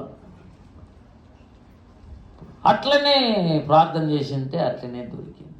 అట్లా దేవునికి కూడా ఆయన మనస్సులో ఒక పిక్చర్ ఉంది, సంఘం ఎలా ఉండాలనేది. హల్లెలూయా. నువ్వు నేను కట్టిన సంఘాన్ని తీసుకోడు ఆయనకి ఇష్టమైన రూపంలోకి నువ్వు వస్తే అప్పుడు నిన్ను చేసుకుంటాడు. నీకు ఇష్టమైన బ్రతుకు నువ్వు బతికితే దేవుడు నీకేమి ఇయ్యడు. సున్నా లాస్ట్గా చెప్తున్నాను నేను. నాకు మన వాక్యం చెప్పేటప్పుడు నిర్మోహమాటం అండి నేను చెప్తాను చూడు. మిగతాప్పుడు ఏమైనా ఏదన్నా అనుకుంటారేమో అదను ఇదని అట్లా ఇట్లా మాట్లాడుతుంటా కానీ అదంతా ఉట్టిదే. అసలైన రూపం చూడాలంటే దేవుని సన్నిధిలోనే చూడాలి. దేవుని స్తోత్రం కలుగును గాక అన్నాడు ఆయన నాతో. నీవు నతనీయేలు అని. నతనీయేలు అంటే ఎవరు? నిజమైన ఇశ్రాయేలు. నిజమైన ఇశ్రాయేలుకి ఎప్పుడు ఏం భయం అండి? ఏమన్నా అనుకుంటారేమో, ఇట్లేమో అట్లేమో అని. అది సెకండరీ. అది దేవుడు చెప్పమంటే మాత్రం నిర్మోహమాటంగా చెప్పటమే. నువ్వు బాగుపడితే నీ అదృష్టం, చెడిపోతే నాకు సంబంధం లేదు. నేను ఉత్తరవాదిని కాదు, జాగ్రత్త అనేది చెప్తున్నాను. ఇక్కడ 4వ అధ్యాయంలో తల నుంచి వర్ణిస్తున్నాడు యేసుప్రభు తన సంఘం ఎట్లుండాలంట. డైరెక్ట్గా పిలుస్తున్నాడు, నా ప్రియురాలా. డైరెక్ట్గా ఎవరు నువ్వు? మీరు చెప్పండి. నేను ఇది అందుకే ఇది దేవుని ఆత్మ సంబంధమైన మైండ్ లేని వాళ్ళు ఈ పుస్తకం చదివితే పాడవుతారు. సత్యము బహు దూరంగా లోతులకి సత్యం లేక డెప్త్ లేకపోతే తెలుస్తుంది. యేసయ్య ప్రేమ, సంఘంలోని భక్తులైన ప్రేమించిన ప్రేమ, హతసాక్షులైన కూడా యేసును వదలని ప్రేమ. నువ్వు సుందరి అంటున్నాడు. ఇట్లా అంటే ఎవరికైనా ఆడలకు ఎంత ఆనందమో. వికార స్వరూపిని పట్టుకొని కూడా ఆహా నా ప్రియురాలా నీవు ఎంత సుందరివి. జొల్లుగార్త గారిని అది పట్టించుకోము. కానీ బైబిల్లో అయితే దేవుని మైండ్ ఏంటంటే ఉన్న స్థితిని చెప్పటమే. ఆమె నిజంగానే బ్యూటిఫుల్ లేడీ. ఎలా ఉంది? సుందరివి, నీవు సుందరివి 2 సార్లు. నీవు సుందరివి, నీవు సుందరివి. బాగా వినండి. ఎప్పుడైనా దేవుడు భక్తులతో మాట్లాడేటప్పుడు మార్తా మార్తా అంటాడు. ఒకసారి మార్తా అంటే సరిపోదు. అంటే దేవుడు పిలిస్తే 2 మార్లు నీ పేరు పిలుస్తాడు. టచ్ అబ్రహామా అబ్రహామా చేయి దించు అన్నాడు ఆయన. చాలా చోట్ల కూడా సౌలా సౌలా ఒక్కసారి ఎందుకు అంటే అర్థమైంది, నీవు సుందరి నీ సుందరివి అంటున్న వ్యక్తి దేవుడు అని అర్థం. దేవుడు కోరిన సౌందర్యం ఉంది ఈ సంఘానికి. ఏ సంఘానికి? దేవుని వాక్యములో నిర్మించబడిన సంఘం. దేవుని స్తోత్రం కలుగును గాక. ఫస్ట్ ఎత్తుకోవడం ఆయన కళ్ళను చూస్తున్నాడు. ఎవరైనా కళ్ళే కదా చూసేది. కొంతమంది కళ్ళల్లో కళ్ళు పెట్టి చూడలేరు. పైగా ప్రియురాలు చేసుకునేది కూడా ఆయనే భవిష్యత్తులో. ఎవరు చేసుకున్నాడు? సర్వం ఆయనకి ఇచ్చే ఈ ముత్యాన్ని కొన్నాడు. ప్రాణం రక్తం ఇచ్చి ఈ ముత్యాన్ని కొన్నాడు ఆయన. మళ్ళీ వేరే వాళ్ళని చేసుకునేది ఏముంది? నువ్వే అనుకోవచ్చు నాకు వద్దు ఆ ప్రియుడని. నువ్వు యేసుప్రభు వద్దని రిజెక్ట్ చేస్తే నువ్వు కృపకు దూరం అవుతే చెప్పలేము. కానీ లేకపోతే నిన్ను యేసు రక్తంలో కొన్ని ఆయన ఖచ్చితంగా చేసుకుంటాడు. ఇంకా ఏమన్నాడు అక్కడ? నీ ముసుగుకుండా అంటే ఈమె కన్నులు చూడాలని కన్ను తీగు చూస్తే ముసుగు వేసుకుంది ఆమె. ముసుగేసుకుంది. అంటే సంఘము ఎదురికి ఘనత వహించిన వాడు ఉంటే ఏం వేసుకుంటుంది? ముసుగేసుకోవాలి. దేవుని స్తోత్రం కలుగుతుంది. ఆడవాళ్ళు నేర్చుకోవాలి, ఎప్పుడు కూడా ఫుల్ ఫ్లెడ్జ్డ్ ముసుగు ధరించాలి, స్త్రీలు కప్పుకోవాలి. ఒకవేళ నీ వెంట్రుకలు కటింగ్ చేస్తే కత్తెరతో అప్పుడు అవసరంలా, లేదా జడేసుకునే ప్రతి ఒక్కరు ఖచ్చితంగా ఏం వేసుకోవాలా? ఊడిపోతే వేసుకోకూడదు, వేసుకుంటూనే ఉండాలి నువ్వు. That shows your honouring your husband. The church is honouring her husband called Jesus. దేవునికి మహిమ కలుగును గాక. యేసయ్యకు ఒక కోరిక ఉందండి, నా భార్య కన్నులు ఇలా ఉండాలి, గువ్వ కన్నుల్లాగా ఉండాలి. గువ్వ కన్నులు అంటే, గువ్వ కన్నులు మీరు ఎప్పుడైనా చూసినారా? పావురమి కానీ గువ్వయి కానీ. పావురాలు పట్టుకొని తినేటోళ్ళు ఉన్నారు, గువ్వలు పట్టుకొని తినేటోళ్ళు ఉన్నారు. దేవునికి స్తోత్రం కలుగునుగా. గువ్వ కన్నులు అంటే అర్థం కన్నీళ్ళ చేత నింపబడిన కన్నులు. అంటే ఇర్మియాల గుంపు కళ్ళను చూస్తున్నాడంటే కళ్ళకు సంబంధించిన భక్తుల్నే చూస్తున్నాడు.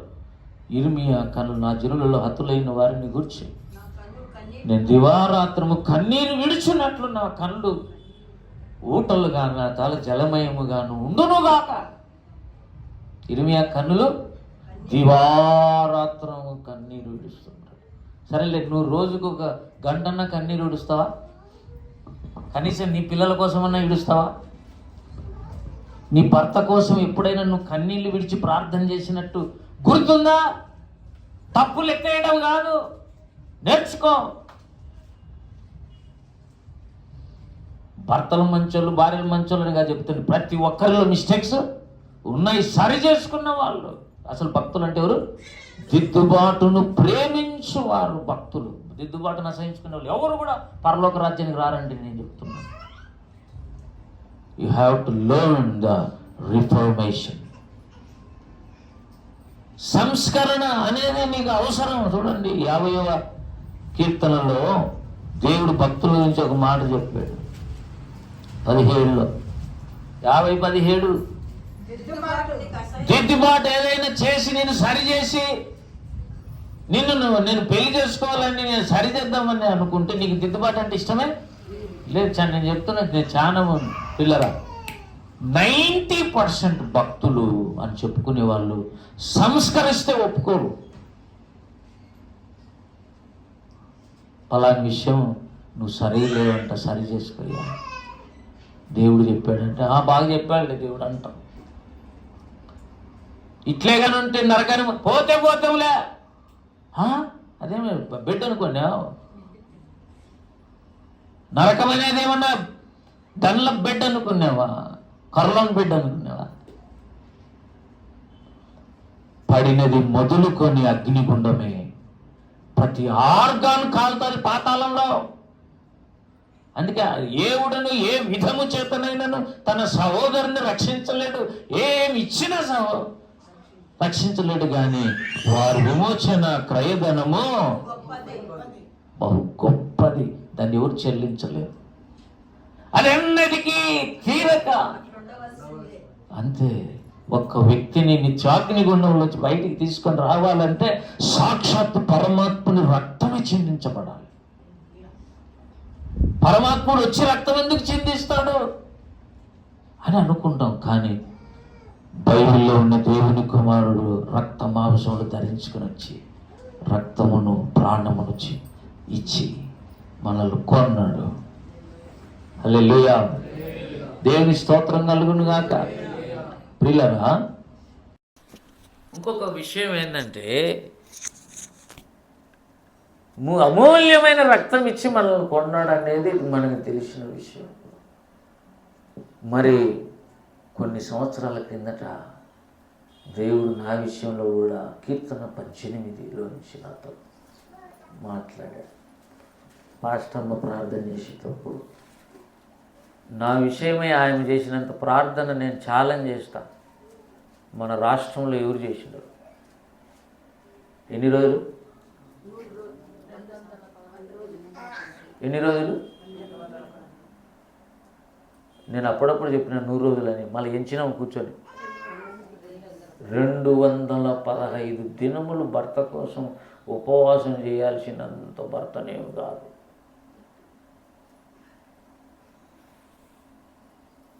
కానీ నేను దేవుని స్తుతిస్తాను. రక్షణ కొరకు దేవునికి స్తోత్రం. యేసుక్రీస్తును నీవు భూమి మీద పంపించిన దానికంటే ఇంకొక అద్భుతమే లేదు.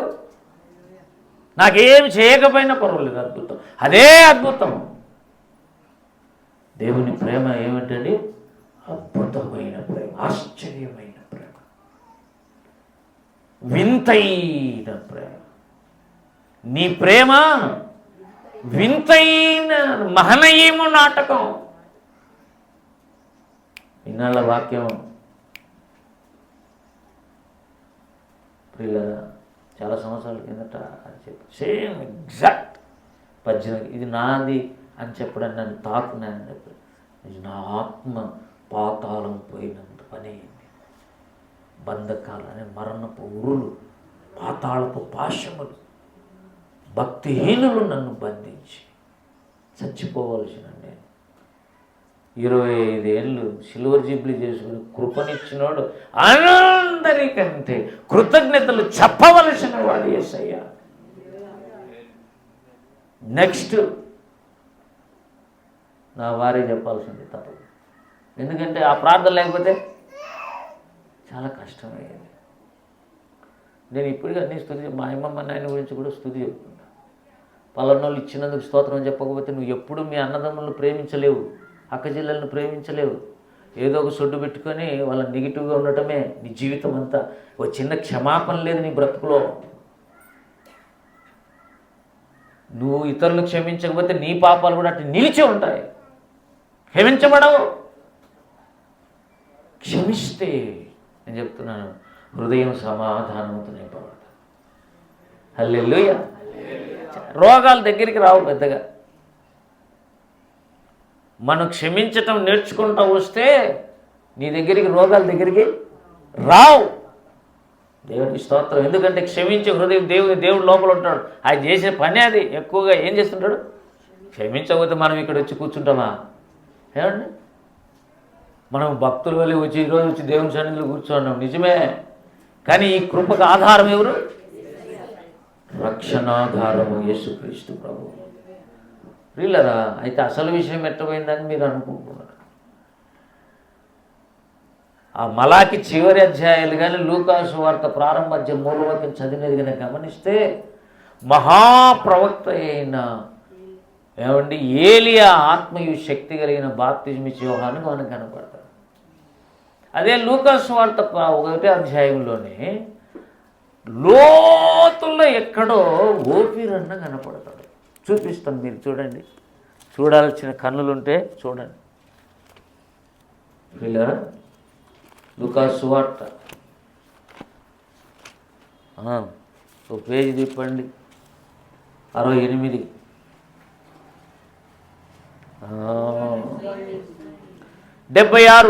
మరియు ఓ శిశువా, నీవు సర్వోన్నతుని ప్రవక్తవనబడదు. అంటే ఎవరిని ఎత్తుకున్నాడు? యోహాన్ని ఎత్తుకొని కదా ఈ మాటలన్నీ. ఏమండి చూడండి 67లో. మరియు అతని తండ్రి జకర్యా పరిశుద్ధాత్మ పూర్ణుడ ఇట్లు.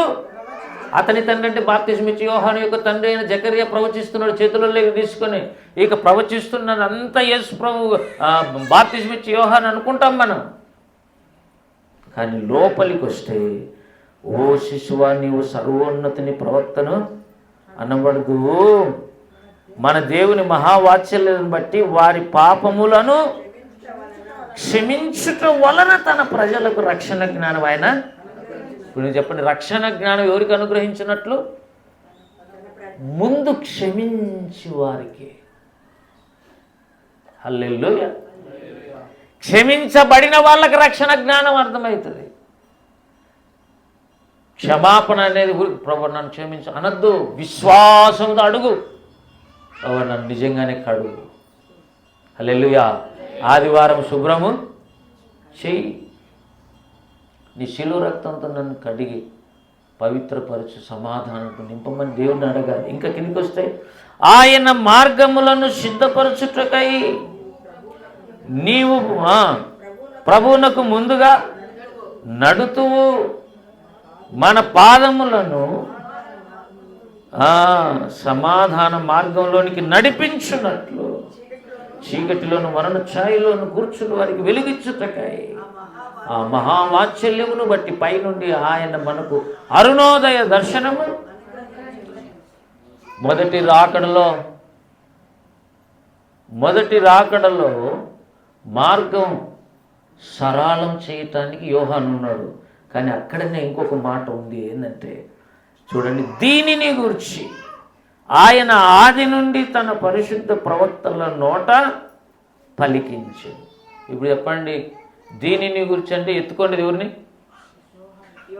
యోహాను పట్టుకొని ఆది నుండి పరిశుద్ధ ప్రవక్తలు ప్రవచించింది ఈయననే అని చెప్పడానికి వీలు కాదు. ఎందుకంటే యెషయా 40లో ఒకసారి, మలాకీలో ఒకసారి, మహా అంటే 1-2 చోట్ల బాప్తిస్మిచ్చి యోహాను గురించి ప్రవక్తలు ప్రవచించారు. కానీ టోటల్గా అందరూ ప్రవక్తలు ప్రవచించిన వ్యక్తి లోపల ఒక ఆయన ఉన్నాడు. ఆయన యెషయా ఆత్మ కలిగిన వాడు, ఇర్మియా ఆత్మ కలిగిన వాడు, యెహెజ్కేల్ లాగా ఎండిన ఎముకలతో మాట్లాడినవాడు,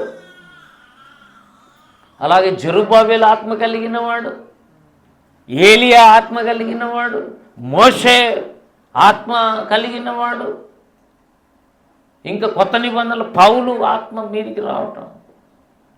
పౌలు ఆత్మ మీదికి వస్తే ఒకటే గుర్తు, యుగములలో తరములలో మరుగు చేయబడిన మర్మాలు బయటకు వస్తాయి. దేవుని స్తోత్రంగా దేవుడు ఓఫీరన్నతో మాట్లాడుతూ, నువ్వు ప్రార్థన చేయనైనా నీవు నాకు మొరపెట్టుము, నీవు గ్రహింపలేని సంగతులు చెప్తా, గూఢమైన సంగతులు, గొప్ప సంగతులు నేను నీకు తెలియజేస్తాను. ఎవరికైనా దేవుని సంగతులు తెలియాలి అంటే ఎక్కువ ప్రార్థన చేయాలి. నీకు ముందు తెలియదు, ప్రార్థన చేసినాక తెలియపరచబడుతుంది. దేవుని స్తోత్రం కలుగుతుంది. ఎక్కువ ప్రేయర్ అవసరం. స్త్రీలారు వినండి, గృహాలలో ఎక్కువ పని అతిగా చేసి అలిసిపోయి నిద్రపోకండి. అటువంటి స్త్రీలు తక్కువే లేండి, ఎందుకంటే అంత పని చేస్తారు మీరు ఇళ్ళల్లో. ఒక 6 గంటలు మీ పని చేసుకుంటే కనీసం 2-3 గంటలు యేసు ప్రభుతో గడపండి. అసలు భర్త ఆయనే. దేవుని స్తోత్రం కలుగును గాక. ప్రియులారా, ఈయన ఎటువంటి లక్షణాలను రాశాడు చూడండి. అతడు ప్రభు దృష్టికి గొప్పవాడు. నేను ప్రవక్తల గురించి మాట్లాడటంలా, మహాప్రవక్తల గురించి మాట్లాడుతున్నాను. బాప్తిసం ఇచ్చి యోహాను ఎవరి దృష్టి గొప్పవాడు? దేవుని దృష్టికి నువ్వు గొప్పవాణిగా ఉంటే భూలోకంలో ప్రజల దృష్టికి నువ్వు పెద్దగా గొప్పవానిగా కనపడవు, లెక్క చేయరు నిన్ను అసలు. కానీ దేవుని దృష్టి గొప్పవాడు. ఇప్పుడు బాప్తిసం ఇచ్చి యోహాను చూస్తే ఎవరు గొప్పడు అనుకుంటారండి? కనీసం డ్రెస్ చూస్తే అన్న గొప్పడు అనుకుంటారా? అతను ఏం కట్టుకుంటున్నాడు? తోలు కట్టాట. చూడండి వీళ్ళరా,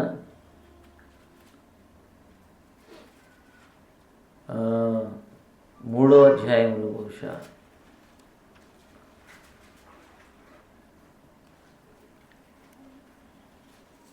అక్కడే రాస్తాడు.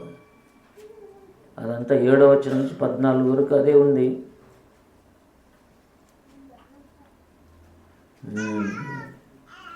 అతడు ఒంటి చర్మమును ధరించుకొని తేనె తినేవాడు. పిల్లరా, మనకు తెలుసులేండి, అవి నేను చూపిద్దామని చూస్తున్నాను. ఇక్కడ ఏమన్నాడు?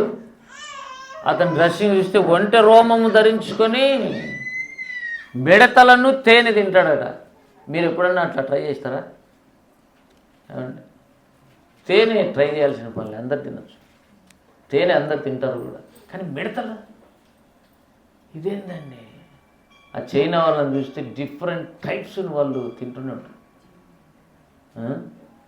సరే ప్రియులారా, ఏది ఏమైనా అతన్ని డ్రెస్ చూసినా అతని తిండి చూసినా, ఏ విధంగా చూసినా అతడు ప్రజల దృష్టికి గొప్పగా కనపడలే. కానీ ఎవరి దృష్టికి గొప్పవాడు?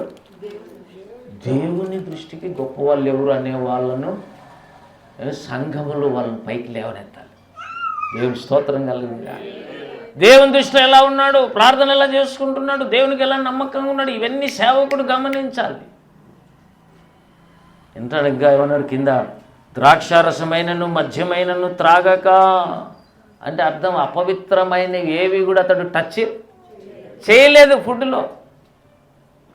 చెప్పాలంటే ఇతను కొత్త నిబంధన పాత నిబంధనకు బ్రిడ్జ్ లాంటి వాడు.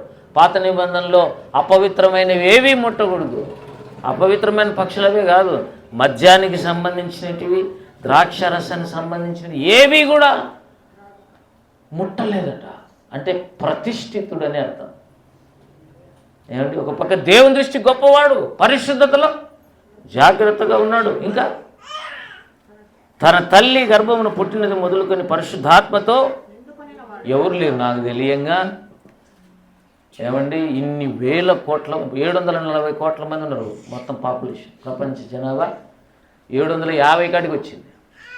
750 కోట్ల మందిలో పుడతానే పరిశుద్ధాత్మను పొందినవాడు ఈ 740 కాదు, తరతరాలు 7000 సంవత్సరాల నుంచి ఒక్క బాప్తిసం ఇచ్చి యోహానే.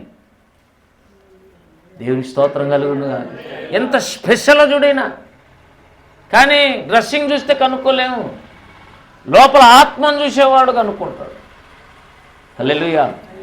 ఇంకా ఏమన్నాడు, ఇశ్రాయేల్లో అనేకులను ప్రభువైన వారి యెహోవా చదవండి. ప్రభువైన వారి దేవుని వైపునకు.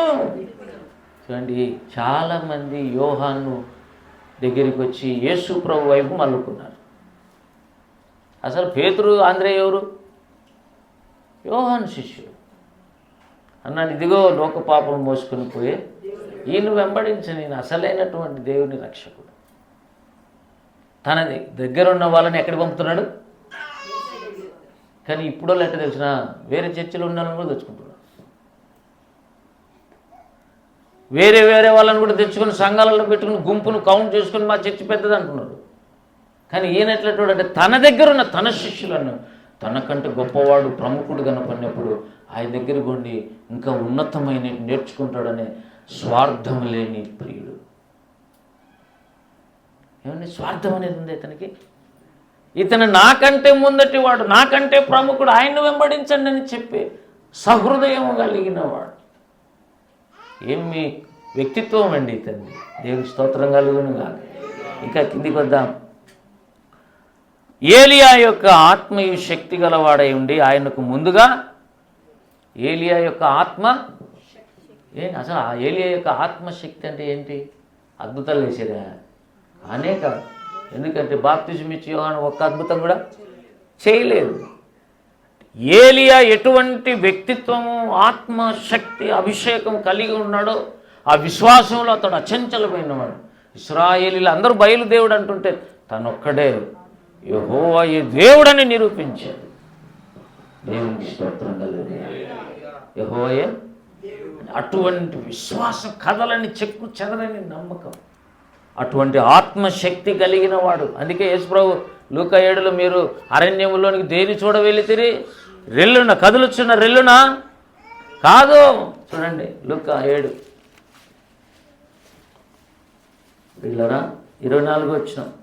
యోహాను దూతలు వెళ్ళిన తర్వాత ఆయన యోహానుని గురించి జన సమూహములతో ఇలాగ చెప్పసాగాను, మీరేమి చూచుటకు అరణ్యములోనికి వెళితిరి? గాలికి కదులుచున్న రెల్లునా అంటే వాళ్ళు కాదన్నారు, తలలు ఊపినారు కాదని. మరేమి చూడ వెళ్ళితిరి? సన్నపు నారలు బట్టలు ధరించుకునే వాడినా? ఇదిగో ప్రశస్త వస్త్రాలు ధరించుకుని సుఖముగా జీవించేవారు. కానీ మరేమి చూడ వెళ్ళితిరి? ప్రవక్తనా? అవునవును ప్రవక్తను. ఇంకా చెప్పాలంటే ప్రవక్త కంటే గొప్ప వాణిని మీరు చూడ వెళ్ళితిరని మీతో చెప్పుచున్నాను.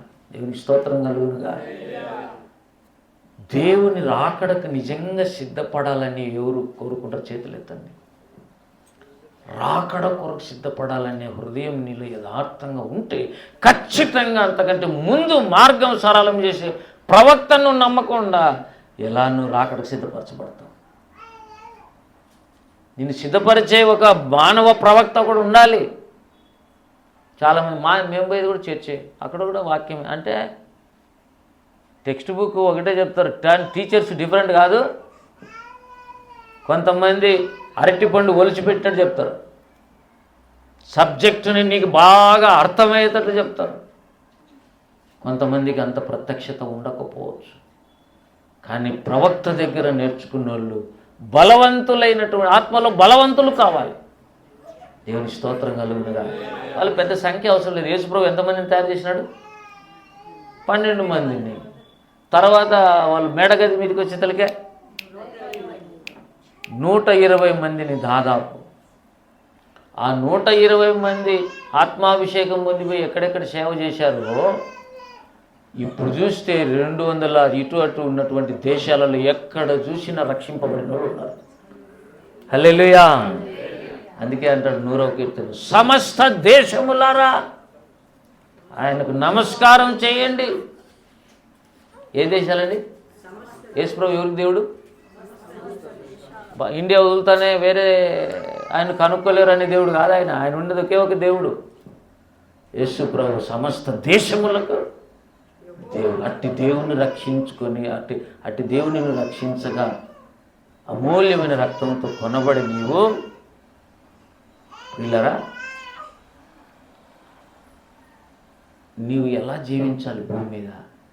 ఒక ఏం లేనోని మాదిరి ఒక దరిద్రత జీవితం జీవించరాదు. నువ్వు ఒక ధనవంతుని బిడ్డవు. హల్లెలూయా. ముఖేష్ అంబానీ కొడుకు పెళ్ళికి ఎంత పెట్టినారంట? 5. నిన్న కేపాలు కర్నూలు పోయినాడు. కర్నూలు అన్నా కేరళ సారీ కేకే వచ్చిందని అట్లా కేరళ పోయినాడు. ఆడున్నాడు కేపాల్. అక్కడ వరదలు వచ్చినాయి, చాలామంది చనిపోయినారు, ఇల్లు వాకిళ్ళు ఆస్తులన్నీ పోయినాయి. ఆడంటున్నాడు, ఏమండి ఎంతో ఖర్చు పెట్టి మనం పెళ్ళిళ్ళు చేసుకుంటాం కదా, అవి ఇవి చేస్తాం, కానీ బీదలకు కనీసం కోట్లు ఇవ్వలేదు. సినిమా హీరోలు కొంతమంది 2 కోట్లు 1 కోట్లు అట్లా ఇచ్చినారు, ఇంకా ఇమ్మని చెప్తున్నారు. చాలామంది ఇల్లు వాకిలు పోగొట్టుకున్నారు. ఇల్లు వాకిలు పోతే తెలుస్తుంది. మనకున్నంతవరకు మనకి ఎట్లా అర్థమవుతుందండి? పోవాలని కాదు, పోకముందే నీవు వాళ్ళని అర్థం చేసుకునేటట్టు ఉండాలి. దేవుని స్తోత్రం కలుగును గాక. చాలామంది మన ఛత్తీస్గఢ్లో 21 మంది సేవకులను కట్టెలతో కొట్టి హాస్పిటల్లో ఉన్నారు. ఇప్పుడు వాళ్ళకు వాకిళ్ళలో ఇల్లు వాకిలి కట్టి పోతే అది వేరే వాళ్ళు ఆక్యుపై చేసుకొని ఇల్లు వాడుకుంటున్నారు.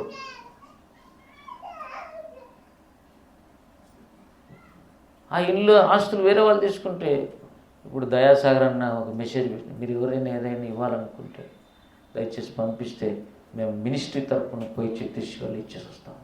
అట్లా ఎన్నో మణిపూర్లో ఆదోన్ నుంచి కూడా పోయినారు. నీ నీ నీ షేర్ ఎంత? వాళ్ళకి ఏమవుతుంది, మాకేం సార్?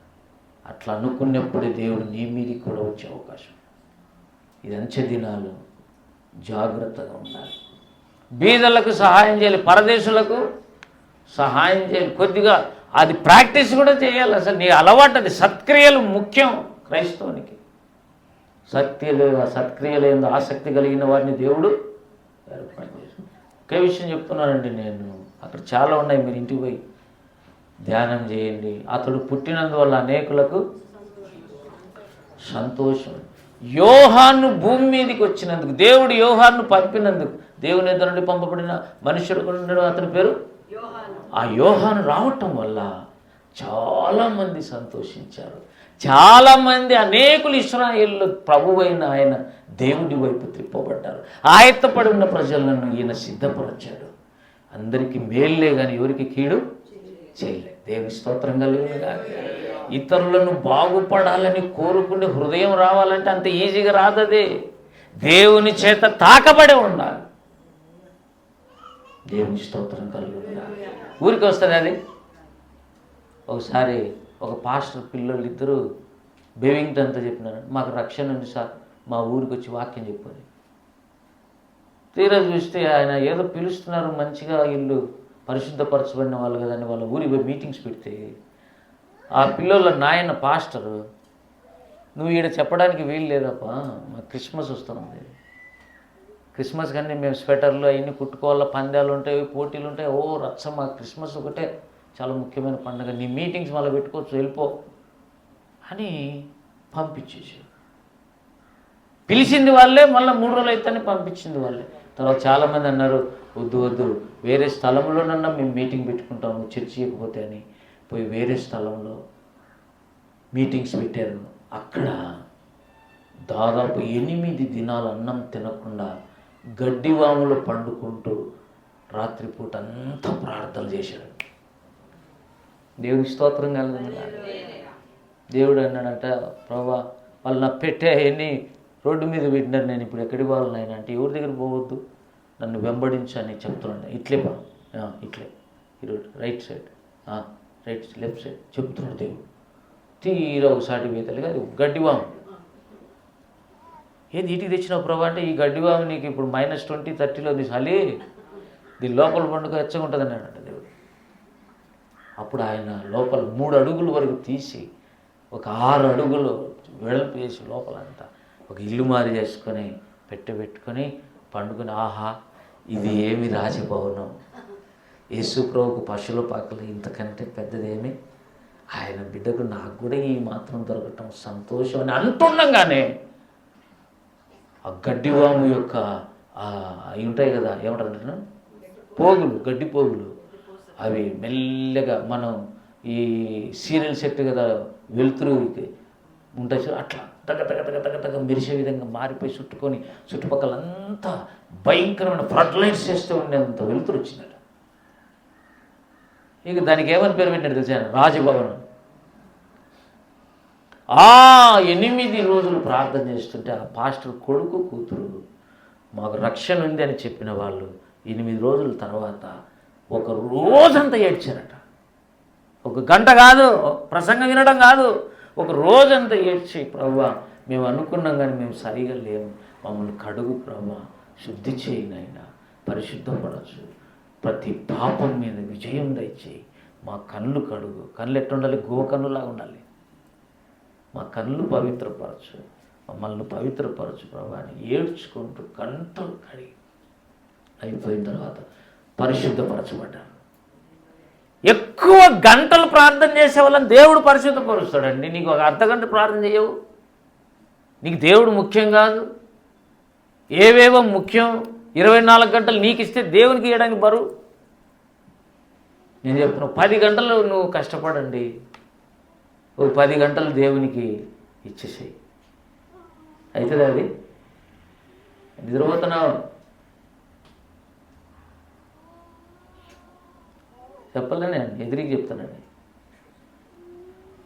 జాగ్రత్త పిల్లరా. నేను అసలు ఆన్లైన్ ప్రేయర్ పెట్టడం లే, ఎందుకు తెలుసా, నిద్రలో ప్రార్థన ఏం చేస్తాం లేని, ప్రార్థన చేస్తుంటే తూగుతుంటే ప్రార్థన చేస్తుంటే సరైన భారం లేదు, ఎందుకు ఇది మళ్ళా దేవుడు చెప్పి నాకు పెడదాం. పగులైతే అంత మేలుకొని ఉంటాం కదా అంటే, మన పగులంతా ఎట్లుండాలా, మీరు నిన్నంతా సిద్ధపడి రావాలండి. నేను ప్రతి సెకండ్ సాటర్డే ఈ విషయం చెప్తున్నాను, మనం సిద్ధపడతాం. దేవుని స్తోత్రం కలుగుగా. నేను చెప్తున్నాను, 31వ తారీఖు అయిపోతే 1వ తారీఖు జీతం ఎట్లా ఇస్తారో పనిచేసే వాళ్ళకి, ఈ సెకండ్ సాటర్డే దేవుడు నీకు ఆత్మీయ జీతాలు ఇస్తాడు. ప్రతి వాని క్రియల చొప్పున నీకు అద్భుతాలు, ఆశీర్వాదాలు ఇవ్వాలంటే నువ్వు నెలంతా సిద్ధపడి రావాలి. నెలకంతా సరిపోయే జీతం ఇస్తాడు.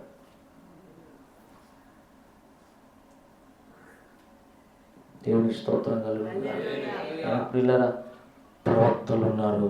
ఈ ప్రవక్త ఏదైనా లేకపోతే దేవుడు వచ్చి దేశాన్ని ఏం చేస్తాడంట, శపిస్తాడు. దేవుడు భూమి మీదకి వచ్చి ఈ మొత్తం సార్వత్రిక సంఘాన్ని, ఆ దేశం అన్నాడు కానీ వాస్తవికానికి సమస్త దేశములారా దేవుడు దీవించాలంటే ఏం చేయాలి, ప్రవక్తను మనం నమ్మాలి. ప్రవక్త ప్రకారం వెళ్ళాలి. దేవుని వాక్యం చదువుతూ ఉండాలి. పౌలు వచ్చి వాక్యం చెప్పినా కూడా బెరియా వాళ్ళు ఏమనుకున్నారట, లేఖనంలో సంగతులు అలా ఉన్నాయో లేదు, ఈ పాస్టర్ ఏమైనా ఊరికి చెప్తున్నాడేమో, పరిశీలన చేద్దాం, పరిశీలన చేసి వాక్య ప్రకారంగా జీవిద్దాం రండి. హల్లెలూయా. ఎక్స్పర్ట్స్ అయిపోవాలండి మీరు. బైబిల్ చదివితే ఎందుకు నేను అప్పుడప్పుడు మలాకి గ్రంథం 25 సార్లు చదివి రండి అండి, ఊరికట్ట అని వదిలేస్తాను. నేను సీరియస్గా చెప్పాను, సీరియస్గా ఎవరు తీసుకుంటారో వాళ్ళు ధన్యులు. హల్లెలూయా. రేపు అడుగుతాను, మలాకి గ్రంథం 25 సార్లు చదవటం అంటే తమాషా అండి, చాలా కష్టం. కానీ చివరి ప్రవక్త చెప్తున్నాడు, మహాప్రవక్త అయిన ఏలియా వస్తాడని, అది గ్రహించటానికి 25 సార్లు. హల్లెలూయా. కాబట్టి ఒక మాట చెప్పి నేను ముగిస్తున్నాను. ఏంటంటే పాత నిబంధనలో ఏలియా కానీ, కొత్త నిబంధన ప్రారంభంలో బాప్తిస్మం ఇచ్చి యోహాను కానీ, రెండవ రాకడ సమయంలో ఏలియా వచ్చి సమస్తమును బాగు చేయనని మత్తయి సువార్త 17లో చెప్పినట్టు, ఆ మూడవ ప్రవక్త కానీ, ఈ ప్రవక్తలను నీవు నమ్మకపోతే సంఘం శ్రమల కాలంలో భయంకరమైన వేదనలో గుండా వెళుతుంది. చాలామంది ఏం చెప్తున్నారంటే మీకు పరీక్షలే లేవని చెప్తున్నారు. శ్రమలు లేవంటే ఏం లేవన్నట్టు, పరీక్షలు లేవంటే ఏ విద్యార్థికైనా ఎంత ఆనందం అండి. ఫస్ట్ ఇయర్ ఎగ్జామ్స్ లేవు, మీరు అందరూ ప్రమోట్ సెకండ్ ఇయర్ కన్నా అనుకో, మిమ్మల్ని చూడకుండా ఒకసారి పరీక్షలు లేకుండా సెకండ్ ఇయర్ పోతున్నామంటే ఎంత ఎంజాయ్మెంట్. కానీ కుదరదు.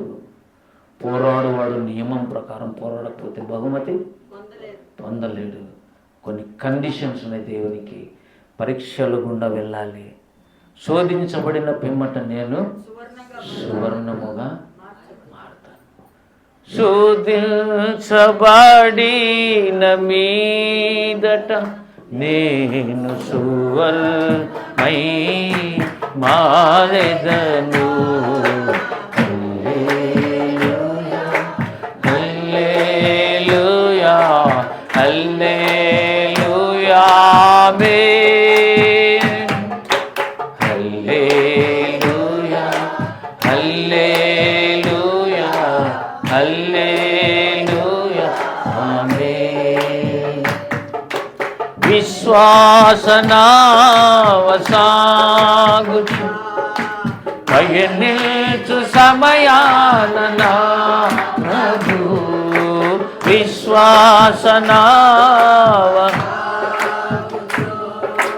పయనించు సమయాన నా ప్రభు. సాతాను సుడిగాలి రేపై నా ఎదుటే నిలిచే నా ప్రభు. సాతాను సుడిగాలి నా ఎదుటే నిలిచేవ నా ప్రభు. హల్లెలూయా, హల్లెలూయా, హల్లెలూయా, ఆమేన్. హల్లెలూయా, హల్లెలూయా, హల్లెలూయా, ఆమేన్. హల్లెలూయా. ఈ పాట యేసన్న రాశాడు. ఈ పాట రాసిన ముందు రోజు గుంటూరులో భయంకరమైన తుఫాను వచ్చి ఇల్లు కొట్టకపోతే నీళ్లు ఇండ్లలోకి ఇంత లోతుకు వచ్చి, నువ్వు కూడా బయటికి రా. ఆ షెడ్, రేకుల షెడ్లో ఉన్నాడంట యేసన్న అప్పుడు. ఇప్పుడున్న వాళ్ళంతా ఇప్పుడు బయటికి వచ్చి మనం వెళ్ళిపోదు, ఇక్కడ ఉంటే కన్నా రేకుల మీద పడి మెడలు కోసుకుపోతాయో ఏం కథ, వద్దు, ఈ తుఫాన్లో మనం ఉండలేమంటే ఇక్కడే నేను ఉంటాను, చచ్చిపోతాను. ఎందుకంటే ఈ స్థలములో మందిరం కట్టమన్నవాడు దేవుడు. నేను వెళ్ళిపోతే అన్ని జనులు ఏమంటారు, వాడి దేవుడు ఏమాయనని అంటారు. నేను పోను అని ప్రార్థన రాత్రంతా చేసుకుంటూ ఈ పాట రాశాను. మళ్ళీ వాడు విశ్వాసనావసాగుచు పయనించు సమయాన నా ప్రభు. విశ్వాస లార్డ్, థ్యాంక్ యూ లార్డ్. పయనించు సమయాన నా ప్రభు సాతాను సుడిగాలి రేపగా నా ఎదుట నిలిచేవ నా ప్రభు సాతాను సుడిగాలి రేపగా నా ఎదుటే నిలిచేవ నా ప్రభు హల్లెలూయా హల్లెలూయా హల్లెలూయా ఆమేన్ హల్లెలూయా హల్లెలూయా ఆమేన్ హల్లెలూయా. ఏమని రాశారు? సాతాను సుడిగాలి. నిన్న వాక్యం చెప్పిన సంసోన్ ఇంట్లో, సంసోన్ వచ్చినాడా? సంసోన్ ఇంట్లో నిన్న వాక్యం చెప్పా. ఏమని చెప్పా? సాతాను కూడా సుడిగాలి తుఫాన్లు రేపుతాడు. దేవుడు కూడా సుడిగాలి తుఫాను. దేవుడు సుడిగాలి తుఫాను రేపిన స్థలం ఎక్కడ? యోనా. నీవు దేవునికి విరోధంగా వెళ్తే నీ జీవితంలో తుఫాన్లు వస్తాయి. రాసి పెట్టుకో. ఎందుకు సమస్యలు వస్తున్నాయి, ఎందుకు స్థితిగతులు ఇట్లా మారుతున్నాయి అంటే, నెంబర్ 1, దేవుడే కొన్నిసార్లు తుఫాన్లు రేపుతాడు. ఎందుకంటే వెళ్ళవలసిన చోటుకి వెళ్ళకుండా ఇంకోసాటికి పోతున్నాడు ఈయన. దేవునికి విరోధముగా సేవ చేసినప్పుడు, దేవునికి విరోధంగా నువ్వు బ్రతుకుతున్నప్పుడు కొన్నిసార్లు దేవుడు తుఫాన్లు పంపుతాడు. అప్పుడు నువ్వు గ్రహించాలి. అర్థమైంది? నాకు నా కోసమే తుఫాన్ వచ్చింది, నన్ను ఎత్తిపోయండి తుఫాన్ పోతుందండి. హల్లెలూయా. ఇక్కడ ఒక తుఫాన్ వచ్చింది. నేను యేసుప్రభు దోణిలో పండుకొని నిద్రిస్తున్నప్పుడు తుఫాన్ వచ్చింది. అది ఎవరు లేపిన తుఫాను? 2000 దురాత్మలు పట్టినవాడు గదరేనీల దేశానికి పోతున్నాడు. ఆయన రాకముందే చంపుతామని వాళ్ళ ప్లాను. సైతాన్ తుఫాను రేపితే, తుఫాను ఎంత వచ్చినా కూడా యేసయ్య ఏమైనా బాధపడతాడా? అయ్యో అంటాడా? చింతపడతాడా? ఆయన అల్ప విశ్వాస? అసలు విశ్వాసమునకు కర్త ఆయనే. పండుకొని నిద్రపోతున్నాడు. సైతాన్ మీద ఎంత తుఫాన్ రేపినా ఈయన నిద్రపోతాడేంది? దేవుని స్తోత్రం కలుగును. లేచి తుఫాన్ను గాలిని ఎందుకు గద్దించాడంటే దేవుడు పంపింది కాదు, సైతాను పంపించిన. తుఫాను నీ జీవితంలో ఉంటే ప్రార్థనలు, ఉపవాసములు, దేవుని సేవకులు వచ్చి నీ పక్షముగా ప్రార్థన చేస్తే సైతాను తుఫానులన్నీ మిక్కిలి నెమ్మలమైపోతాయి. దేవుని స్తోత్రం. ఒకవేళ దేవుడే కనుక నీకు తుఫాను పంపింటే, నువ్వు యోనాలాగా యథార్థంగా ఒప్పుకొని, నన్ను ఎత్తివేయండిరా సముద్రంలో, తుఫాన్లో నన్ను ఎత్తేసినారనుకో తుఫాను. మీరు చెప్పండి, ఈ యోనాను ఎత్తేసిన తర్వాత తుఫాను ఉండింది? ఇంకా తుఫాను ఆగిపోయింది. ఎందుకంటే ఈ తుఫాను సృష్టించడానికి కారణమే ఈ మనిషి. కొంతమంది ఉంటే తుఫానే. యోనా లాంటి భక్తులు, వాళ్ళు భక్తులే కదా, కానీ దేవుని విరోధంగా వెళితే ఏమొస్తుంది? తుఫాను.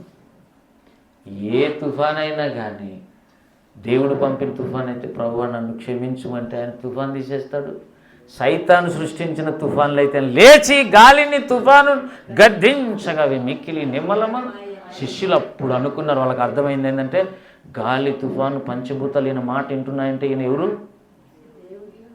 ఆయన డిఫరెంట్ కనపడుతున్నాడని ఆశ్చర్యపడ్డారు. దేవుని స్తోత్రం కలుగునుగా.